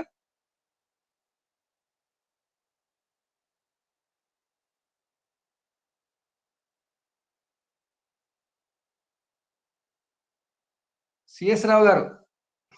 సార్ నాది ఇంకో చిన్న క్వశ్చన్ సార్. అది ఇప్పుడు రాశి ప్రధానంగా కాకుండా నక్షత్ర ప్రధానంగా గురువుని తీసుకుంటే ఆ విధంగా తీసుకోవచ్చా సార్? ఆ విధంగా ఇట్లా వస్తే బాగుంటుందా సార్? కొద్దిగా ఆలోచన కొద్దిగా నాకు వివరించండి సార్. మనం జ్యోతిషాన్ని ఎక్కువగా దీంట్లో పెట్టకూడదు నాన్న, అది కాదు. గురువు దగ్గర ఉన్నాడు, ఆయన దగ్గరగా ఉన్నప్పుడు ఏ సెగ్మెంట్ లో కనబడుతున్నాడో ఆ సెగ్మెంట్. అట్లయితే నక్షత్రాన్ని బట్టి పుష్కరాలు తీసుకురావాల్సి వస్తుంది. అది కాదు. ఏడాది కాలం కూడా కావాలి. ఏడాది కాలానికి సూర్యుడు మళ్ళీ ఉన్న చోటికి రావాలి. అది అది అలా జరగదు. అది మంచి పాయింటే, మనం రీసెర్చ్ చేయడానికి మంచి పాయింట్. రావు గారు మీరు 4 వాక్యాలు మాట్లాడారు. నా దగ్గర ఏం లేవు, వెంటనే నేను నేర్చుకోవటమే. అనుభవం. పుష్కరాలు అంటే సౌత్ ఇండియాలో ఎక్కువ బాగా మనకి ప్రసిద్ధి. తర్పణాలు ఇవ్వటం పుష్కరాల్లో, అది ఏంటి ఇంతమటికి ఎవరు కవర్ చేసినట్లేరు. ఆ తర్వాత నార్త్ ఇండియాలో మేళాలు, కుంభమేళాలు అవి నార్త్ ఇండియాలో ప్రసిద్ధి. ఇక్కడ మాకు బ్యాచ్ ఉండేది 2004, 5, 6లో బ్యాచ్. ప్రతి సంవత్సరం పుష్కరానికి వెళ్ళేవాళ్ళం తర్పణాలు ఇవ్వటానికి. ఒకసారి బ్రహ్మపుత్ర పుష్కరాలని వచ్చాయి, అక్కడికి వెళ్ళాము, గాహుతి వెళ్ళాము. అక్కడ మాకు లోకల్గా ఎవరు తెలియదు, పుష్కరాలు ఏంటండి అన్నారు, మమ్మల్ని వెర్రిగా చూశారు. కుంభమేళ ఇక్కడ కాదు అక్కడ జరుగుతుంది. అరే కుంభమేళ కాదురా బాబు, మా పుష్కరాలు బ్రహ్మపుత్ర పుష్కరాలు అంటే ఏమిట్రా అంటే అసలేం లేదన్నారు. సరే అని వాళ్ళకి అన్ని తర్పణాలు అది ఏది అనేసరికి అక్కడ ఏదో ఒక శ్మశాన వాటికి చూపించారు, అక్కడ పోండి అన్నారు. మేము అక్కడ పోతే అది శ్మశాన వాటికి, వాళ్ళకి అర్థం కాదు అక్కడ. ఇవన్నీ మన దగ్గర ఇక్కడ సౌత్ ఇండియాలో అయిన ఉత్సవాలు ఇవన్నీను ఎప్పుడో ఈ ఉత్సవాలు స్టార్ట్ చేశారు ఎవరో, ఆ రాజులో ఈ రాజులో ఎవరో, అట్లాగే ఎప్పుడో వాళ్ళు స్టార్ట్ చేసినవే ఈ ఉత్సవాలు నడుస్తున్నాయి, బాగా నడుస్తున్నాయి. మంచి వాళ్ళు స్టార్ట్ చేశారు, మంచి సమయంలో స్టార్ట్ చేశారు కనుక తరతరాల మట్టి నడుస్తున్నాయి ఇవి. అట్లాగే మన తిరుపతిలో బ్రహ్మోత్సవాలు ఎప్పుడు స్టార్ట్ చేశారంటే కూడా ఎవరో పేరు చెప్తారు, రాణి గారు ఎవరో స్టార్ట్ చేశారని చెప్తుంటారు. అట్లా ఏదో బిగిన్ చేసినవే ఈ ఉత్సవాలే నేను బాగా జరుగుతాయి. అక్కడ బ్రహ్మపుత్ర చూస్తే అక్కడ ఏమీ లేవు అన్నారు, అయినా కానీ స్నానం చేద్దాం బ్రహ్మపుత్రలోనే వెళ్ళాం. వెళ్తే ఊళ్ళో డ్రైనేజ్ అంతా అక్కడ వదులుతున్నాడు. అక్కడ చేయలేక అక్కడి నుంచి ఈ సైడ్ అంతా బాగాలేదు ఇది అని చెప్పేసి ఆ నది దాటి అవతలకి వెళ్ళాం, అక్కడ ఏదో బాగుంటుందని. అక్కడ ఎవరో జనసంచారం లేదు కనుక పాకుడు పట్టి ఉన్నది అంతా. అంటే చెప్తాం అక్కడ నార్త్ ఇండియాలో అయితే అక్కడ బాగుంది. అక్కడ బ్రహ్మపుత్ర అది మంచిదే, చాలాగా ఉంది. చాలా చూస్తే మనం ఇంటర్నెట్ లో చూస్తే బ్రహ్మపుత్రలో స్నానం చేస్తే వజ్రకాయం అవుతుందిట మనకి అందులో చెప్తారు. ఇవన్నీ మంచివే, కానీ అక్కడ ప్రసిద్ధి కుంభమేళాల దగ్గర ప్రసిద్ధి. ఒకసారి నేను వేరే ఆఫీస్ వర్క్ మీద వెళ్ళా, కుంభమేళాలు అయిపోయినాక వెళ్ళా. అయిపోయినాక కూడా 1-2 నెలల పాటు జనం ఉంటారు అక్కడ. అప్పుడు వచ్చిన వాళ్ళు వెళ్ళిపోవటానికి కొంతమంది, చాలా మంది లేటుగా వచ్చిన వాళ్ళు చాలా మంది ఉంటారు. కొంతమంది వెళ్ళిపోతారు కానీ ఒకటి ఏంటంటే ఈ రవాణాలు ఎట్లా వస్తారో తెలియదు ఎవరికి. సడన్ గా వచ్చేస్తారు, కొన్ని వేల మంది లక్షల మంది వచ్చేస్తారు, ఎట్నుంచి వచ్చారో ఎవరికి తెలియదు. అట్లా సడన్ గా వచ్చేస్తారు. మరి మామూలుగా ఇక్కడ ఉత్సవాలు జరుగుతున్నాయంటే ఇప్పుడు మనకి తిరుపతి బ్రహ్మోత్సవాలు అంటే బోల్డ్ ట్రాఫిక్, టికెట్లు దొరకట్లేదు, అది ఇది ట్రాఫిక్ బాగాలేదు. ఈ అయ్యప్ప ఉత్సవాలు వెళ్తున్నాయంటే ట్రాఫిక్ బాగాలేదు, ఇవన్నీ ఉంటాయి. అక్కడ అది వస్తనే లేదు, ఎక్కడి నుంచి వస్తారో తెలియదు, వచ్చేసి కూర్చుంటారు అక్కడ. ఆ అరేంజ్మెంట్స్ అట్లా చాలా సందడిగా ఉంటుంది, అది బాగానే ఉంటుంది అక్కడ. అయినా కూడా 2 నెలల పాటు బాగుంటుంది. అదే నేను అసలు స్నానం అనేది అసలు చేస్తేనే ఒక ఆరోగ్యం. ఆరోగ్య సూత్రాల్లో స్నానం అనేది ముందు. ఈ స్నానం నది స్నానం అయితే ఇంకాస్త. అట్లాగే ఆ సముద్ర స్నానాలకు కూడా మనకి ఆకామవే అని పెట్టారు. సముద్ర స్నానం ఎప్పుడు చేయాలి అనే దానికి కూడా ఒక నదీ ప్రవాహంలో చేస్తే ఆ ఎలక్ట్రిసిటీ ఉంటుంది. నదీ ప్రవాహంలో ఉన్న కరెంట్కి ఎక్స్పోజ్ అవ్వాలి బొడ్డు దాకా. కనీసం బొడ్డు దాకా నుంచి సంధ్యావందనం చేసుకోమని పూర్వకాలంగా చెప్పారు. కాలువలో నుంచి సంధ్యావందనం చేసుకుని రమ్మని ఇంటికి, అది కూడా ముందే చెప్పారు. అక్కడ అసలు ఉంటేనే, అక్కడ కాలువలో దిగితేనే ఒక బాడీలో అన్ని ఇదైపోతాయి. అటువంటిది ఒక సమయం, మంచి సమయంలో గురుడు ఉండే చోట అక్కడ కేంద్రీకృతమైన టైంలో చేస్తే ఇంకా మంచిది శరీరానికి. అసలు స్నానమే అసలు ఒక ఔషధం మొత్తానికి. అందుకని స్నానాలు చేయటప్పుడు ఏది ఏంటి అనేది కూడా దానికి ఒక ప్రాముఖ్యత వచ్చింది. ఎవరో స్టార్ట్ చేశారు, బాగానే ఉంది. ఇక్కడ ముఖ్యంగా కుంభమేళాలో హిమాలయస్ నుంచి వస్తారనేది ప్రాముఖ్యత. ఇక్కడ మన పుష్కరాల్లోకి ఎవరు రారు, మనం పట్టుకెళ్తాం. మన సవాళ్ళు ఊళ్ళో సవాళ్ళందరినీ పట్టుకెళ్తాం తప్ప ఇక్కడ వాళ్ళు రావడం అది గొప్ప. కుంభమేళాల్లో అక్కడ ఎక్కడి నుంచి వస్తారో తెలియదు వాళ్ళు, నిజంగా ఎక్కడ వస్తారో. చాలా భయంకరంగా ఉంటారు వాళ్ళు, పాపం భయంకర ఆకృతిగా ఉంటారు. మంచి పవర్స్ ఉన్నట్టుగా ఉన్నాయి పవర్స్ కూడా. బయట కనపడరు కానీ వాళ్ళు ఏం తింటారో కూడా తెలియదు, ఏం తాగుతారో కూడా తెలియదు, వాళ్ళకి అట్లా ఆహారం జరుగుతుందో కూడా తెలియదు. బోల్డ్ కుటీరాలు చేసుకుంటారు, అందరూ ఉంటారు. ఒక్కడు ఏం తింటాడో వాడికి తెలియదు. నేను తిరిగి చూశాను, పుష్కరాలు అయిపోయినా కొన్ని నెలలకు వెళ్ళాను నేను అక్కడ. వేరే పని మీద వెళ్ళి, ఆఫీస్ పని మీద వెళ్తే అసలు వాళ్ళు ఎలా ఉన్నారు, ఎట్లా తింటున్నారు. దగ్గర హోటల్స్ ఉండవు, పాడుండవు. వాళ్ళ గురి టెంట్లు వేసుకుని ఉంటారు, ఎవరో వేసిన టెంట్లు అవి. ఆ టెంట్లు అన్ని కూర్చుంటారు. చాలా ఇదిగా ఉంటుంది అన్నమాట, ఆశ్చర్యంగా ఉంటుంది. ఎక్కడి నుంచి వస్తారో తెలియదు, ఎలా ఉంటారో తెలియదు, ఏం తింటారో తెలియదు, మొత్తం నడుస్తూ ఉంటుంది. అదే సరదా, అది చుట్టం అనేది. అది పొల్యూషన్ అనేది ఉంటుంది అనుకోండి, అది ఎవరి జాగ్రత్తలో వాడు ఉండాల్సిందే. అది. నమస్కారం. చాలా థ్యాంక్ యూ సార్. మంచి మంచి విషయాలు మీరు చెప్పారు, చెప్పకనే చెప్పేశారు చాలా విషయాలు. నేను చూసేసాను, నేను చూసినవే చెప్పా. అదే ఇప్పుడు మనకు కావాల్సింది. ఇంతమంది మీ అనుభవంతో చెబుతున్న మాటలు వింటుంటే మనకి ఎంతో జ్ఞానం కలుగుతుంది కదా. ఇక్కడ పుష్కరాల్లో తర్పణాలు ఇవ్వడానికి ప్రత్యేకంగా కొన్న బ్యాచ్ వెళ్ళేవాళ్ళం మేము. కొన్నాళ్ళు వెళ్ళాం ప్రతి సంవత్సరం. దాని అనుభవం మీద అక్కడ పోతే అక్కడ ఏమీ లేదన్నారు. మన వాళ్ళే వెళ్తారు, సౌత్ వాళ్ళే ఎక్కువ మంది. సౌత్ లేనే ఎక్కువ తర్పణాలు పితృతర్పణాల కోసమే వెళ్తారు. పితృతర్పణాలకి వెళ్ళేవాళ్ళం. స్నానం కంటే పక్కకు పోయినాయి, మిగతా కార్యక్రమాలు పక్కకు పోయి అది మిగిలిపోయినాయి. అది దాంట్లోనే వెళ్తాం అనమాట. అందుకని అది ఎక్కువ అలవాటు బాగా. Thank you sir, thank you very much. ఇంకా ఎవరైనా మిత్రులు ఏమైనా మాట్లాడాలా? దయచేసి ముందుకు రండి.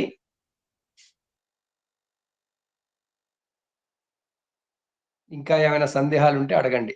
చెప్పండి సత్యనారాయణ గారు, మళ్ళీ చేస్తారు. చిన్న సందేహం గురుగారు. చెప్పండి. ఇప్పుడు గయలో అక్కడ శక్తిపీఠం ఉంది, విష్ణుపాదం ఉంది, మళ్ళీ బుద్ధుడు బోధ చేసిన ప్రదేశం ఉంది.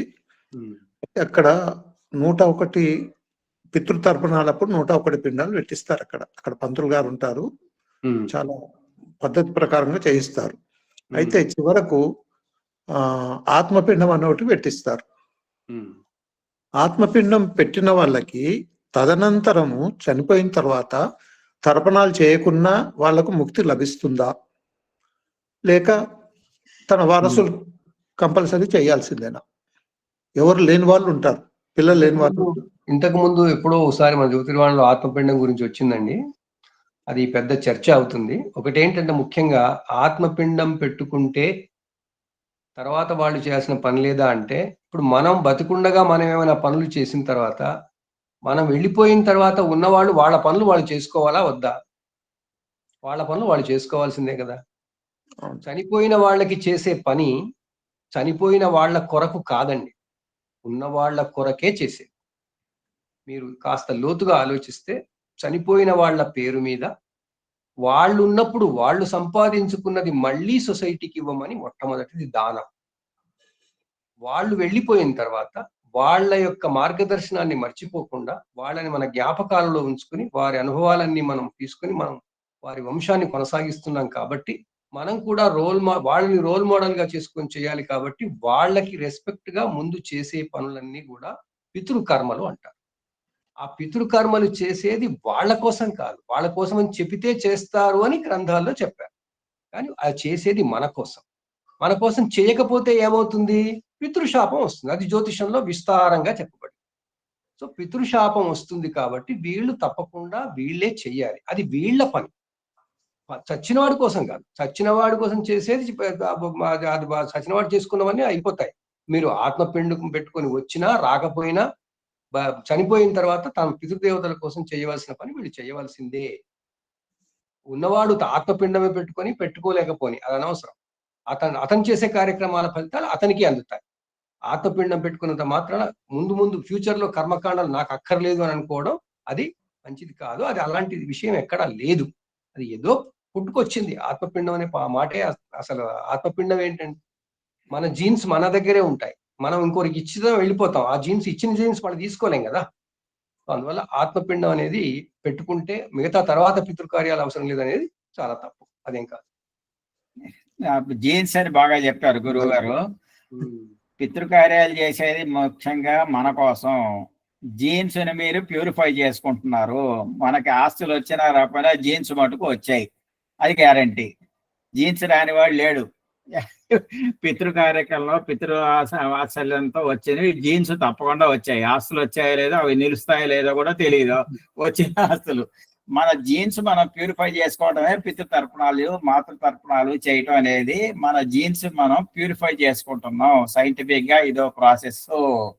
అది చేసుకోవద్దు, నాకు అక్కర్లేదంటే అక్కర్లేదు. గైలో పెట్టినా అక్కడ బ్రహ్మకపాలంలో ఆత్మపీఠం పెట్టదే అంటే నేను బ్రహ్మకపాలంలో అడిగాను, మొన్న డిస్కషన్ కూడా చెప్పాను. అక్కడ వాళ్ళు అడిగితే చెప్పారు, ఆత్మపిండం పెట్టుకున్న వాడు ఇంటికి వెళ్ళకూడదు, తిరిగి ఇక్కడి నుంచి అడవిలోకి వెళ్ళిపోవాలి అని చెప్పారు. మరి ఎవడు పెట్టుకుంటాడు చెప్పండి? ఎవడు పెట్టుకోడు.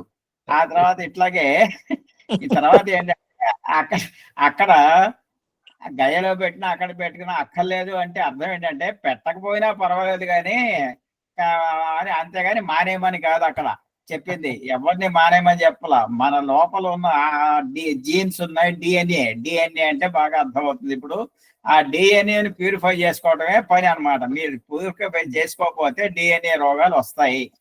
డిఎన్ఏ రోగాలు ఏంటంటే వారసత్వపు రోగాలు అణిగి ఉంటాయి, ప్రతి వాళ్ళలోనూ ఉంటాయి. ఒక 7-8 జనరేషన్స్ దాకా అణిగి ఉంటాయి. సో ఎగ్జాంపుల్ గా ఆస్తమా తీసుకుంటే 7-8 జనరేషన్ దాకా అడిగే ఉంటుంది. తర్వాత కూడా రావచ్చు, తాతలది ఎప్పుడో మనవడు ముని మనవడికి రావచ్చు అనమాట. అట్లా కొన్ని అణిగున్న దోషాలు పైకి వస్తాయి. అందుకని డిఎన్ఏని ప్యూరిఫై చేసుకోవటమే తర్పణాలు పెట్టడం అంటే సైంటిఫిక్ గా. ఇది నచ్చితే చేయండి, లేకపోతే రోగాలు పెంచుకోండి. తీరని రోగాలు ఉంటాయి, అవి రోగాలు లేని. ఇంకోటి మనకి అందరికీ ఉన్న అపభ్రంశం ఏంటంటే, అపవాదు పిండము అంటే మనం పెట్టే అన్నం ముద్ద కాదండి. పిండము అంటే సంస్కృతంలో జీన్స్ అంతే. మరి పిండము అంటేనే జీన్స్. దాన్నే డిఎన్ఏ అన్న అంతే. అదే అంతకంటే ఏమీ లేదు, అంతే తప్ప. పిండం అంటే మనం పెట్టే అన్నం ముద్ద కాదు. నేను చాలా పెద్దవాళ్ళని అడిగాను, పెద్దవాని స్వాముల్ని అడిగాను, నేను పీఠాధిపతుల్ని అడిగాను, నేను ఎందుకు పెట్టాలి అని. వాళ్ళు చెప్పిన నాకు సమాధానం ఇది. ఇప్పుడు మీతో షేర్ చేసుకుంటున్నాను నా సోర్స్ ఆఫ్ ఇన్ఫర్మేషన్. చాలా కరెక్ట్. మీరు కన్ఫర్మ్ చేశారు. పీఠాధిపతుల్ని అడిగా ఎందుకు పెట్టాలండి, ఏమిటి అసలు, ఆయన ఎక్కడ ఉన్నాడు, వస్తున్నాడా, తింటున్నాడా, అసలు ఎక్కడో పుట్టే ఉంటాడు కదా అని నా గోల ఏంటి, ఎక్కడో పుట్టే ఉంటాడు 3 పూట్ల తింటున్నాడు కదా అని. ఏంటి నా గోల అది ఏంటి? అది కాదయ్యా, ఆయన కోసం కాదు. ఆయన ఏమన్నా ఆయన పుణ్యం పాప ఆయన చేసి వెళ్ళిపోయాడు, ఆయన కోసం కాదు, నీ కోసమే నువ్వు పెట్టాలన్నారు. నాకు చెప్పారు, బుద్ధి వచ్చేటట్టు చెప్పారు. అది అంతేకాకుండా గురువు గారు, అది ఏంటంటే ఇలాగ పెట్టుకునేవాడు వాడికి సపోజ్ వాడికి ఫ్యూచర్ లో పెట్టే వాళ్ళు ఎవరు లేకపోతే వాడి కోసం పెట్టుకోవాలని ఒక స్కూల్ కూడా ఉంది. నేను మాట్లాడాను కొంతమందితో. ఏమన్నాడంటే, సార్ మీకు పెట్టుకున్నారు ఆత్మపిండం అంటే మీకు నెక్స్ట్ జనరేషన్ ఉండేటప్పుడు మీరు పెట్టుకుంటే ప్రయోజనం ఏముందండి? వాళ్ళు పెట్టాల్సిందే కదా. మీకు ఎందుకు పెడుతున్నారు? ఎవరైనా సరే మీరు పెట్టుకుంటారని మీ వెనకాల ఎవరు లేకపోతే పెట్టండి, లేకపోతే ఇంటికి వెళ్ళిపోండి అని చెప్పాడు. అంటే అది ఎన్నో రూల్స్ ఉన్నాయి. ఆ రూల్స్ అన్ని వదిలేసి ఇక పెట్టకుండా ఎగ్గొట్టేయచ్చు. ఇప్పుడు ఎట్టగో ఎగ్గొడుతున్నారు చాలా మంది పెట్టడం. అంటే నమ్మకం లేదు సార్. మనం మన పిల్లలకి వాల్యూస్ ఇవ్వలేదు కాబట్టి ఇంక వాళ్ళు ఏం చేస్తారని ఒక ఇదనమాట. అది అక్కడ ప్రాబ్లం. అదే వస్తుంది మన ఇచ్చే సంస్కారం. అది మన స్వామి ఒక చిన్న విన్నపం. బద్రీనాథ్ లో నేను ప్రత్యక్షంగా చూశాను. వాళ్ళు నన్ను అడిగారు, ఏమంటే మీకు పిల్లలు ఉన్నారా అని. అడిగితే ఆయనకు నేను మరి పిల్లలు ఉన్నారండి అని చెప్తే, మీకు మేము చెయ్యమండి అన్నారు కార్యక్రమం. ఎగ్జాక్ట్లీ. ఎందుకంటే వాడు పితృ రుణం ఎప్పుడు తీర్చుకుంటాడు మన పిల్లవాడు? అవును. వాడికి అవకాశం మనము మన స్వయం కృత్రిమ వాడి అవకాశాన్ని మనం చెడగొడుతున్నాం. వాడిని పాడు చేస్తున్నాం మనం. వాడు పెట్టడా పెట్టకపోతాడా అవన్నీ తర్వాత విషయాలు. వాడు పెట్టడు, వాడి తర్వాత వాడు కూడా పెట్టాడు. ఎవడు పెట్టాడు? వాడు పెట్టకపోతే వాడు అనుభవిస్తాడు. ప్రతి కుంభమేళాలో ఉండే అంశం చివరికి పితృయజ్ఞం. దానికి ఇప్పుడు మనం చివరిగా వచ్చాం. ఇంకా ముందుకు సాగిస్తే మరొక అంశం అవుతుంది. ఇక్కడ ఆగిద్దాం. రాజేష్ గారు మీరు ఏమైనా మాట్లాడతారా? ఒక పాయింట్ చేయెత్తారు.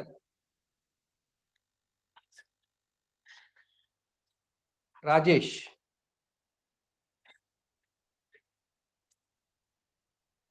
ఓకే, మనం గురువు గారు కమలాకర్ శర్మ గారిని తమ ముగింపు జ్యోతిర్వాణి వినిపించవలసిందిగా కోరుదాం. గురుగారు.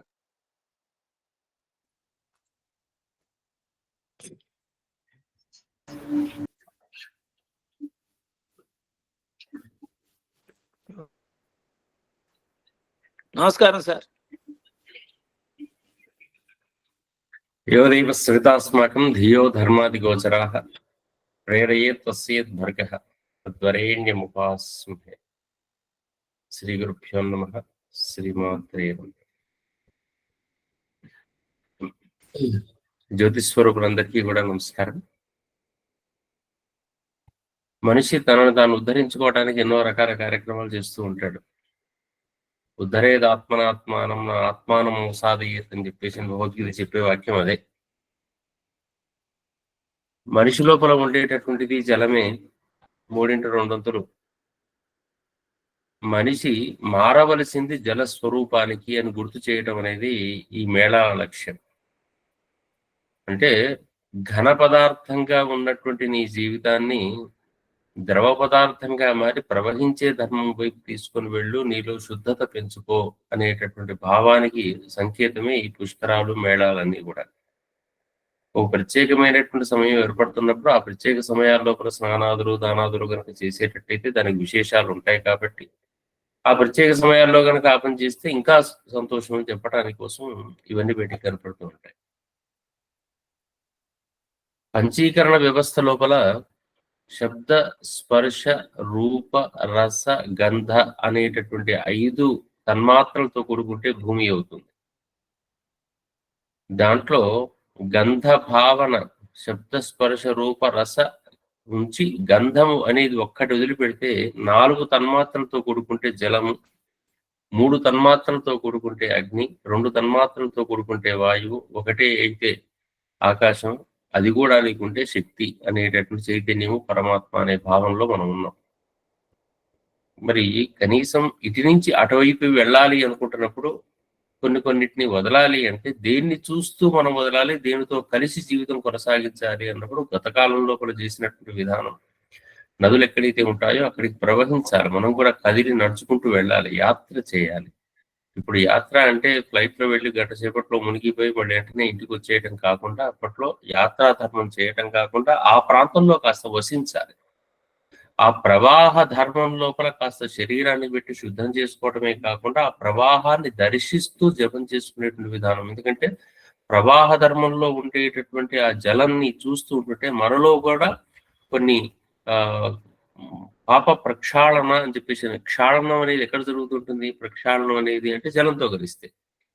భౌతికంగా దేహాన్ని స్నానం చేయించడమే కాకుండా తన మనస్సును ఆ జలంతో కలుపుతూ పోతుంటే మనస్సులో కరుడుగట్టిన భావాల నుంచి కొంచెం క్షాళన కలిగి మనిషి ప్రవహిస్తాడు, ఎదుగుతాడు, జ్ఞానం పెంచుకుంటాడు, ఉద్ధరింపబడతాడు అనేటటువంటి ధోరణితో ఏర్పాటైనటువంటి వాటికి తర్వాత రోజుల్లో వచ్చినటువంటి ఆ క్షణానికి అక్కడికి వెళ్ళొస్తే మనకు కిలో పుణ్యం వస్తుంది, 2 కిలోల పుణ్యం వస్తుందని మొదట్లో చెప్పినటువంటి పురాణం అంతా కూడా పాజిటివ్ గానే చెప్పింది. కానీ మనం రిసీవ్ చేసుకునే విధానం లోపల మాత్రం మనం దాన్ని ప్రవచనం చెప్పిన విధానం లోపల ఇట్లా చేస్తే ఇది కరెక్ట్, ఇట్లా చేయకపోతే ఇది తప్పు అనేటటువంటి భావన వైపు తీసుకెళ్ళిపోయాం. చేయించడం వరకు అందరికీ ధర్మమే, వెళ్ళాలి, చేయాలి, కనీసం ఈ మాత్రం చేయకుంటే ఎలాగని చెప్పడం ధర్మమే. కానీ అది చేయకపోతే ఇక జీవితం లేదు, అయిపోయింది, అట్లా గనక పోకపోతే అని చెప్పేసి చాలా పూర్వకాలంలోనే చాలా మంది చెప్పారు. నువ్వు అక్కడికి వెళ్ళక్కర్లేదు, నువ్వు ఇంట్లో ఉండేటటువంటి జలం స్నానం చేసేటప్పుడు తల మీద పోసుకున్నప్పుడు గంగే శివుని చేవా గోదావరి సరస్వతి అని అనుకుంటున్నావా? ఇంట్లో జలాన్ని ఇట్లా పట్టుకొని కాసేపు ఒక్క నిమిషం ప్రార్థన చేసుకొని అన్నిటిని తాగుతున్నావా?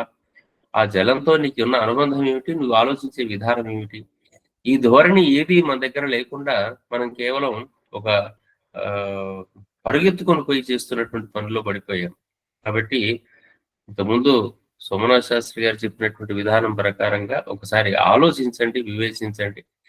ప్రాంతంలో అక్కడికి వెళ్ళి ప్రశాంతంగా ఉంటున్న సందర్భంలో చక్కని స్నానాలు చేయటము అంతే ధర్మం. పరిగెత్తడం అనేటటువంటిది కాకుండా ఒక ప్రశాంత స్థితిలో ఉండటం అనేది ధర్మం.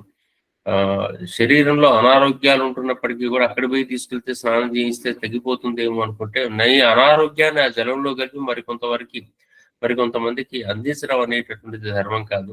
మన బలహీనతలు మరొక నీరు ప్రవాహ ధర్మం లోపల తన మీద పడ్డటువంటి మురికిని కొంత దూరం తీసుకెళ్లిపోయిన తర్వాత శుద్ధి చేసుకుంటుంది. కానీ కోట్లాది మంది చేసేటటువంటి ప్రయత్నం వల్ల దాన్ని శుద్ధి కావడానికి కూడా టైం పట్టుతుండొచ్చు. ఏదేమైనా వెళ్ళదగిన వాళ్ళందరూ వెళ్లాల్సిందే, వెళ్ళలేని వాళ్ళందరూ కూడా అయ్యో నేను వెళ్ళలేకపోయాను అనిపించే బాధాకరమైనటువంటి అంశం ఏం లేదు. ఆ సమయంలో మన ఇంట్లో జలంతోనే మనం హాయిగా, ఇప్పుడు మన ఇంట్లో పూజలు చేసేటప్పుడు, అవబృత స్నానాలు చేసేటప్పుడు, హోమాలు చేసేటప్పుడు చేస్తున్న పని ఏమిటండి? ఆ జలానికి పూజ చేసి చిరుజరికి నీ ఎత్తి మీదనే అవబృత స్నానం చేయిస్తున్నారు కదా. అక్కడ కూడా మన శరీరంలో ఉండేటటువంటి బ్యాడ్ సెల్స్ ని తీసేస్తాం, డెడ్ సెల్స్ ని తీసేద్దాం అనేటువంటి ధోరణే కదా. చివరికి ఏ రూపంలో మీరు ఆలోచించినప్పటికీ ఇవే విషయాలు కనపడుతుంటాయి. మరణానంతరం ఉదకం అనేటటువంటి చేసి ఉదక శాంతి అని చెప్పేసి చేస్తూ ఉంటారు. ఉదయం పూట ఏదైనా కొత్త కార్యక్రమం చేస్తూ పుణ్యాహవాచనం చేసి జలాన్ని ఇంటి నిండా చల్లుతూ ఉంటుంటారు. ఇటువంటి వాటి మీద విపరీతమైన ప్రయోగాలు జరిగాయి. గతం లోపల కూడా శ్రీరావు గారు వాళ్ళందరికీ కూడా తెలిసినటువంటిదే. మనకి ఇప్పటికి కూడా అధికార.com వెళ్ళేటట్టయితే ఈ ప్రయోగాలన్నీ మనకు కనపడుతూ ఉంటాయి, జలం యొక్క కణం మీద చేసినటువంటి ప్రయోగాలు. కాబట్టి ఈ నదీ స్నానాదులు అవన్నీ కూడా విశేషమే, మంచిదే. అవకాశం ఉన్న వాళ్ళందరూ చేయాలి, వెళ్ళినప్పుడు తప్పనిసరిగా చేయాలి. పరిగెత్తుకొని వచ్చేటట్టయితే దాని ప్రయోజనం అంత ఉండదు. కాశీ విశ్వేశ్వరుని దగ్గరికి వెళ్ళొచ్చామండి, సమారాధన చేసుకుంటున్నామంటే 6 నెలల ప్రయాణం చేసి వచ్చిన తర్వాత నేను బతికే ఉన్నానని చెప్పడం కోసం చేసే సమారాధన పూర్వం ఉండేదండి. ఇవాళ పొద్దున ఫ్లైట్ లో వెళ్తాను, మధ్యాహ్నం స్నానం చేస్తాను, రికమెండేషన్ మీద 3ంటికి అది దేవుడి దర్శనం, దాని మీద నీళ్లు పోయటం అవుతుంది, సాయంత్రం 5ంటి ఫ్లైట్ ఎక్కుతాను, రాత్రికి ఇంటికి వచ్చేస్తాను, తెల్లారి పొద్దున సమారాధన చేస్తానంటే దానివల్ల ఉపయోగం లేదు, ఏమీ లేదు, ఒట్టి నొప్పులు తప్ప ఇంకేం మిగలవండి అక్కడ. అంటే మన హృదయంలో మార్పు రాలేదు, కేవలం మన అహంకారం పనిచేసింది అక్కడ. 4 రోజులు ప్రయాణం చేస్తే తిరుమలకు నడుచుకుంటూ వెళ్ళేటువంటి రోజుల లోపల ఇక్కడి నుంచి ఒక 2 నెల రోజులు ప్రయాణం చేస్తుంటే గోవింద గోవింద గోవింద అని నామస్మరణ చేస్తూ అక్కడ దానికి వెళ్ళి అక్కడికి వెళ్ళిన తర్వాత ఒక వారం 10 రోజులు అక్కడ కలిపి మళ్ళీ రిటర్న్ అంత దూరం వచ్చేస్తే ఆ ప్రయోజనం సిద్ధించేది ఒకనొక రోజుల లోపల. ఆ పద్ధతి మనకు జరిగేది. ఆ ధోరణి లోపల మనకు వచ్చేటటువంటి విధానం అట్లా కొంచెం పాజిటివ్ గా ఆలోచించే ప్రయత్నం చేయండి. మనం తప్పనిసరిగా మనం ఇప్పుడు అగ్నిని కలుపుకొని మంచు ముక్కల్లాగా బండల్లాగా ఉన్నాం అనుకోండి. ఆ మాట అనకుండా నేను మంచు ముక్కలు అన్నాను. మంచు ముక్కల నుంచి జలంలాగా మారాలి, జలం నుంచి నీటి ఆవిరిలాగా మారవలసిన ధర్మం ఉంది. ఈ మధ్య లోపల అగ్ని అనేది ఒక గురువు పనిచేస్తూ ఉంటుంటాడు, మార్గదర్శనం ఇస్తూ ఉంటుంటాడు. ఆ మార్గదర్శనాన్ని అందుకుందాం, ప్రయత్నం చేద్దాం, ఎదగడానికి బాగా పరిపూర్ణంగా ఉండే ప్రయత్నం చేద్దాం. చాలా గొప్పనైనటువంటి విషయాలు, కుంభమేళాకు సంబంధించిన చరిత్రలు, ఇతర విషయాలన్నీ కూడా అందించారు. ఆ వాటి ఆధారంగా మనం చేయవలసిన ధర్మం తప్పనిసరిగా చేద్దాం, చేయవలసిన ధర్మం చేద్దాం. అక్కడ ఏదో ఆత్మపిండం పెట్టుకొని వస్తే నా పిండాలు ఉన్నప్పుడు ఏం ఉద్ధరిస్తున్నావు చెప్పండి ఫస్ట్. పోయిన తర్వాత సంగతి అంటే ఈ లోకంలో నువ్వు ఉంటున్నంతసేపు పిండం గురించి ఆలోచన చేస్తున్నావా, 10 మందికి పిండం ఎట్లా పెట్టాలనే విషయం ఆలోచన చేస్తున్నావా? నోటికి అన్నం పెట్టండి నలుగురికి. ఆ విషయం మీద దృష్టి పెట్టకుండా కేవలం దీని మీద రీసెర్చ్ ఎందుకు చేస్తున్నారు మీరంతా? నేను బతికున్నప్పుడు ఆలోచన చేసేది 10 మందికి, ఈ ప్రకృతికి నేనేం న్యాయం చేశాను, ఈ లోకంలో పుట్టి ఈ పశుపక్షులకు నేనేమైనా ఉద్ధరించగలిగానా, ఈ 10 మందికి నా 2 చేతులు దేవుడు ఇచ్చాడే, ఈ 2 చేతులతో నేను ఉపయోగపడ్డానా, ఈ 2 కాళ్ళు ఇచ్చాడు, మనసు ఇచ్చాడు, ఎంతమంది కోసం నేను ఆలోచిస్తున్నాను అనే భావన పోయింది మనకు. కేవలం నేను పిండం పెట్టుకుంటే నాకు పుణ్యం వస్తుంది, నేను ఇది చేస్తే పుణ్యం వస్తుంది, దీని మీద విపరీతమైన రీసెర్చ్లు, పుస్తకాలు, లేకుంటే ప్రవచనాలు, ఈ టీవీలు. ఇది ఈ సంస్కృతి మనకు జ్యోతిర్వాడికి ఎందుకండి? అనవసరమైన విషయాలు ఇవన్నీ కూడా. చక్కని జలం చూసుకుంటూ స్నానం, ఇప్పుడు హరిద్వార్కి వెళ్ళాం, శ్రీశైలం వెళ్ళాం, నాగార్జున సాగర్కి వెళ్ళాం, ఎక్కడికో వెళ్ళాం, ఆ జలాన్ని చూసుకుంటూ 1 గంట సేపు కూర్చోండి. అసలు ఎంత ప్రవాహ శక్తి లోపల కలిగే శక్తి మీ శక్తిగా మారదా? ఏ శక్తితో నువ్వు అనుబంధం పెంచుకుంటే ఆ శక్తి నీ శక్తి కాదా? ఆ శక్తి వైపు దృష్టి సారిద్దాం. జ్యోతిర్వాణి ద్వారా బలమైనటువంటి శక్తివంతులుగా మారడం కోసం ప్రయత్నం చేద్దాం తప్ప బలహీనతలను మనం దగ్గరికి తీసుకోవడం కోసం జ్యోతిర్వాణి లేదండి. పనిలేని విషయాల మీద దృష్టి సారించకండి దయచేసి. ఏమనుకోవద్దు అందరూ కూడా, పెద్దలందరూ ఇప్పుడు ఇవాళ మంచి విషయాలు చెప్పారు, కానీ వినేటటువంటి వాళ్ళలో ఉండే డౌట్స్ అన్ని కూడా ఆ పుస్తకంలో అది ఉంది కాబట్టి ఇట్లా చేస్తేనే కరెక్ట్. అది సోమనాథ శర్మ గారు చెప్పినా, పిఎస్ మూర్తి గారు చెప్పినా, సిఎస్ రావు గారు చెప్పినా, ఎవరు చెప్పినా కానీ మేము విననట్టే వినం. కారణం ఏంటంటే మా పుస్తకంలో ఉంది, టీవీలో ఫలానాయన ఈ టైంలో ఇట్లా చేస్తే మీకు అద్భుతాలు సాగుతావు అని చెప్పేసి చెప్పుకుంటూ వచ్చాడు. ఇది జరిగేటటువంటిది. ఇది వింటున్నాను తప్ప వాళ్ళు చెప్పేటువంటి మంచి మాటల వెనక రహస్యాన్ని అర్థం చేసుకునే ప్రయత్నం జరగట్లేదు. ఆ జలంలాగా మారుదాం, అగ్నిలాగా మారుదాం, వాయువులాగా మారుదాం, ఆకాశంలాగా మారుదాం, శక్తి స్వరూపం అవుదాం, ప్రపంచానికి వినియోగపడదామని గుర్తు చేసుకుంటూ ఇంకా ఈరోజు ఇంకొక 2-3 నిమిషాలు సమయం స్వీకరిస్తున్నాను. ఏమనుకోవద్దు అందరూ కూడా. మనం గతంలో అనుకుంటున్నట్టుగానే మనము జ్యోతిర్వాణికి సంబంధించినటువంటి ఒక సమావేశం ఏర్పాటు చేద్దాం అనుకుంటున్నాం. నాకు తెలిసి 99% ఉస్మానియా విశ్వవిద్యాలయంలో డిస్టెన్స్ ఎడ్యుకేషన్ లో ఉండేటటువంటి ఈ సెమినార్ హాల్ ఒకటి ఉంది పెద్దది. దాంట్లోనే ఈ మాసంలో 19వ తేదీ నాడు ఈ సమావేశం, అంటే వచ్చే ఆదివారం కాక పై ఆదివారం 15 రోజుల వ్యవధి లోపల మనము అది ఆవిష్కరించుకునే ప్రయత్నం, ఒక చిన్న సావనీర్ దశమభావం మీద ఆవిష్కరించుకునే ప్రయత్నం. అట్లాగే మనకు ఎదురుగా రోజు ఇక్కడ పరోక్షంగా మార్గదర్శనం చేస్తున్నటువంటి పెద్దలందరూ కూడా ప్రత్యక్షంగా ఆ అంశం మీద కాసేపు మాట్లాడటానికి వారికి మనం అందరం సన్మానం చేసుకునేటువంటి ప్రయత్నం చేసుకుంటూ ఉందాం. జ్యోతిర్వాణి సభ్యులందరికీ కూడా ఆ రోజున అక్కడికి రోజంతా చేసుకునేటటువంటి సెమినార్కు ఉదయం 10 గంటల నుంచి సాయంత్రం 5 వరకు చేసుకునేటటువంటి ఈ సెమినార్కి అందరికీ కూడా స్వాగతం పలుకుతున్నాం. దీని విధి విధానాలు, చేసుకునేటటువంటి విధానం, వ్యవహారం, ఇతర విషయాలన్నీ కూడా శ్రీ సోమనాథ్ శాస్త్రి గారు మీకు ఎప్పటికప్పుడు కూడా గ్రూప్స్ లో అది సూచన చేస్తూ ఉంటుంటారు. కాబట్టి పెద్దలందరికీ ఆ రోజున వీలు చేసుకోమని చెప్పేసి కోరుకుంటున్నాను. మిగిలిన వాళ్ళందరూ కూడా వ్యాసాలు ఎవరెవరైతే రాయలేదో 1 or 2 days లో దయచేసి అందరినీ కూడా పంపించమని కోరుతున్నాను. ఇప్పటికే 100 పేజీల సావనే రెడీ అయింది. ఇంకా ఫర్దర్ గా ఇంకొక 50 పేజీల కన్నా మనం వేస్తే 150 పేజీల రాజ్యభావం మీద మనం ఒక పుస్తకం వేసుకొని 150-200 పేజీల్లో ఒక సావనీర్ వేసుకునే ప్రయత్నం చేద్దాం. ఇంగ్లీష్ అండ్ తెలుగు 2 ఆర్టికల్స్ ఉన్నాయి దాంట్లో. దీనితోని జ్యోతిర్వాణి అనేటటువంటి మాసపత్రికను కూడా మనం మొదలు పెడుతున్నట్టే జనవరి నుంచి. ఈ జనవరి ప్రత్యేక సంచిక వచ్చేసారి మీరు ఇదే కుంభమేళకు సంబంధించినటువంటి అనేక రకాల అంశాల మీద రాసింది ఫిబ్రవరి సంచిక లోపల మనము కుంభమేళకు సంబంధించినటువంటి ఆన్లైన్ మ్యాగజైన్ గా, పీడిఎఫ్ మ్యాగజైన్ గా మనం అందించే ఏర్పాటు చేద్దాం.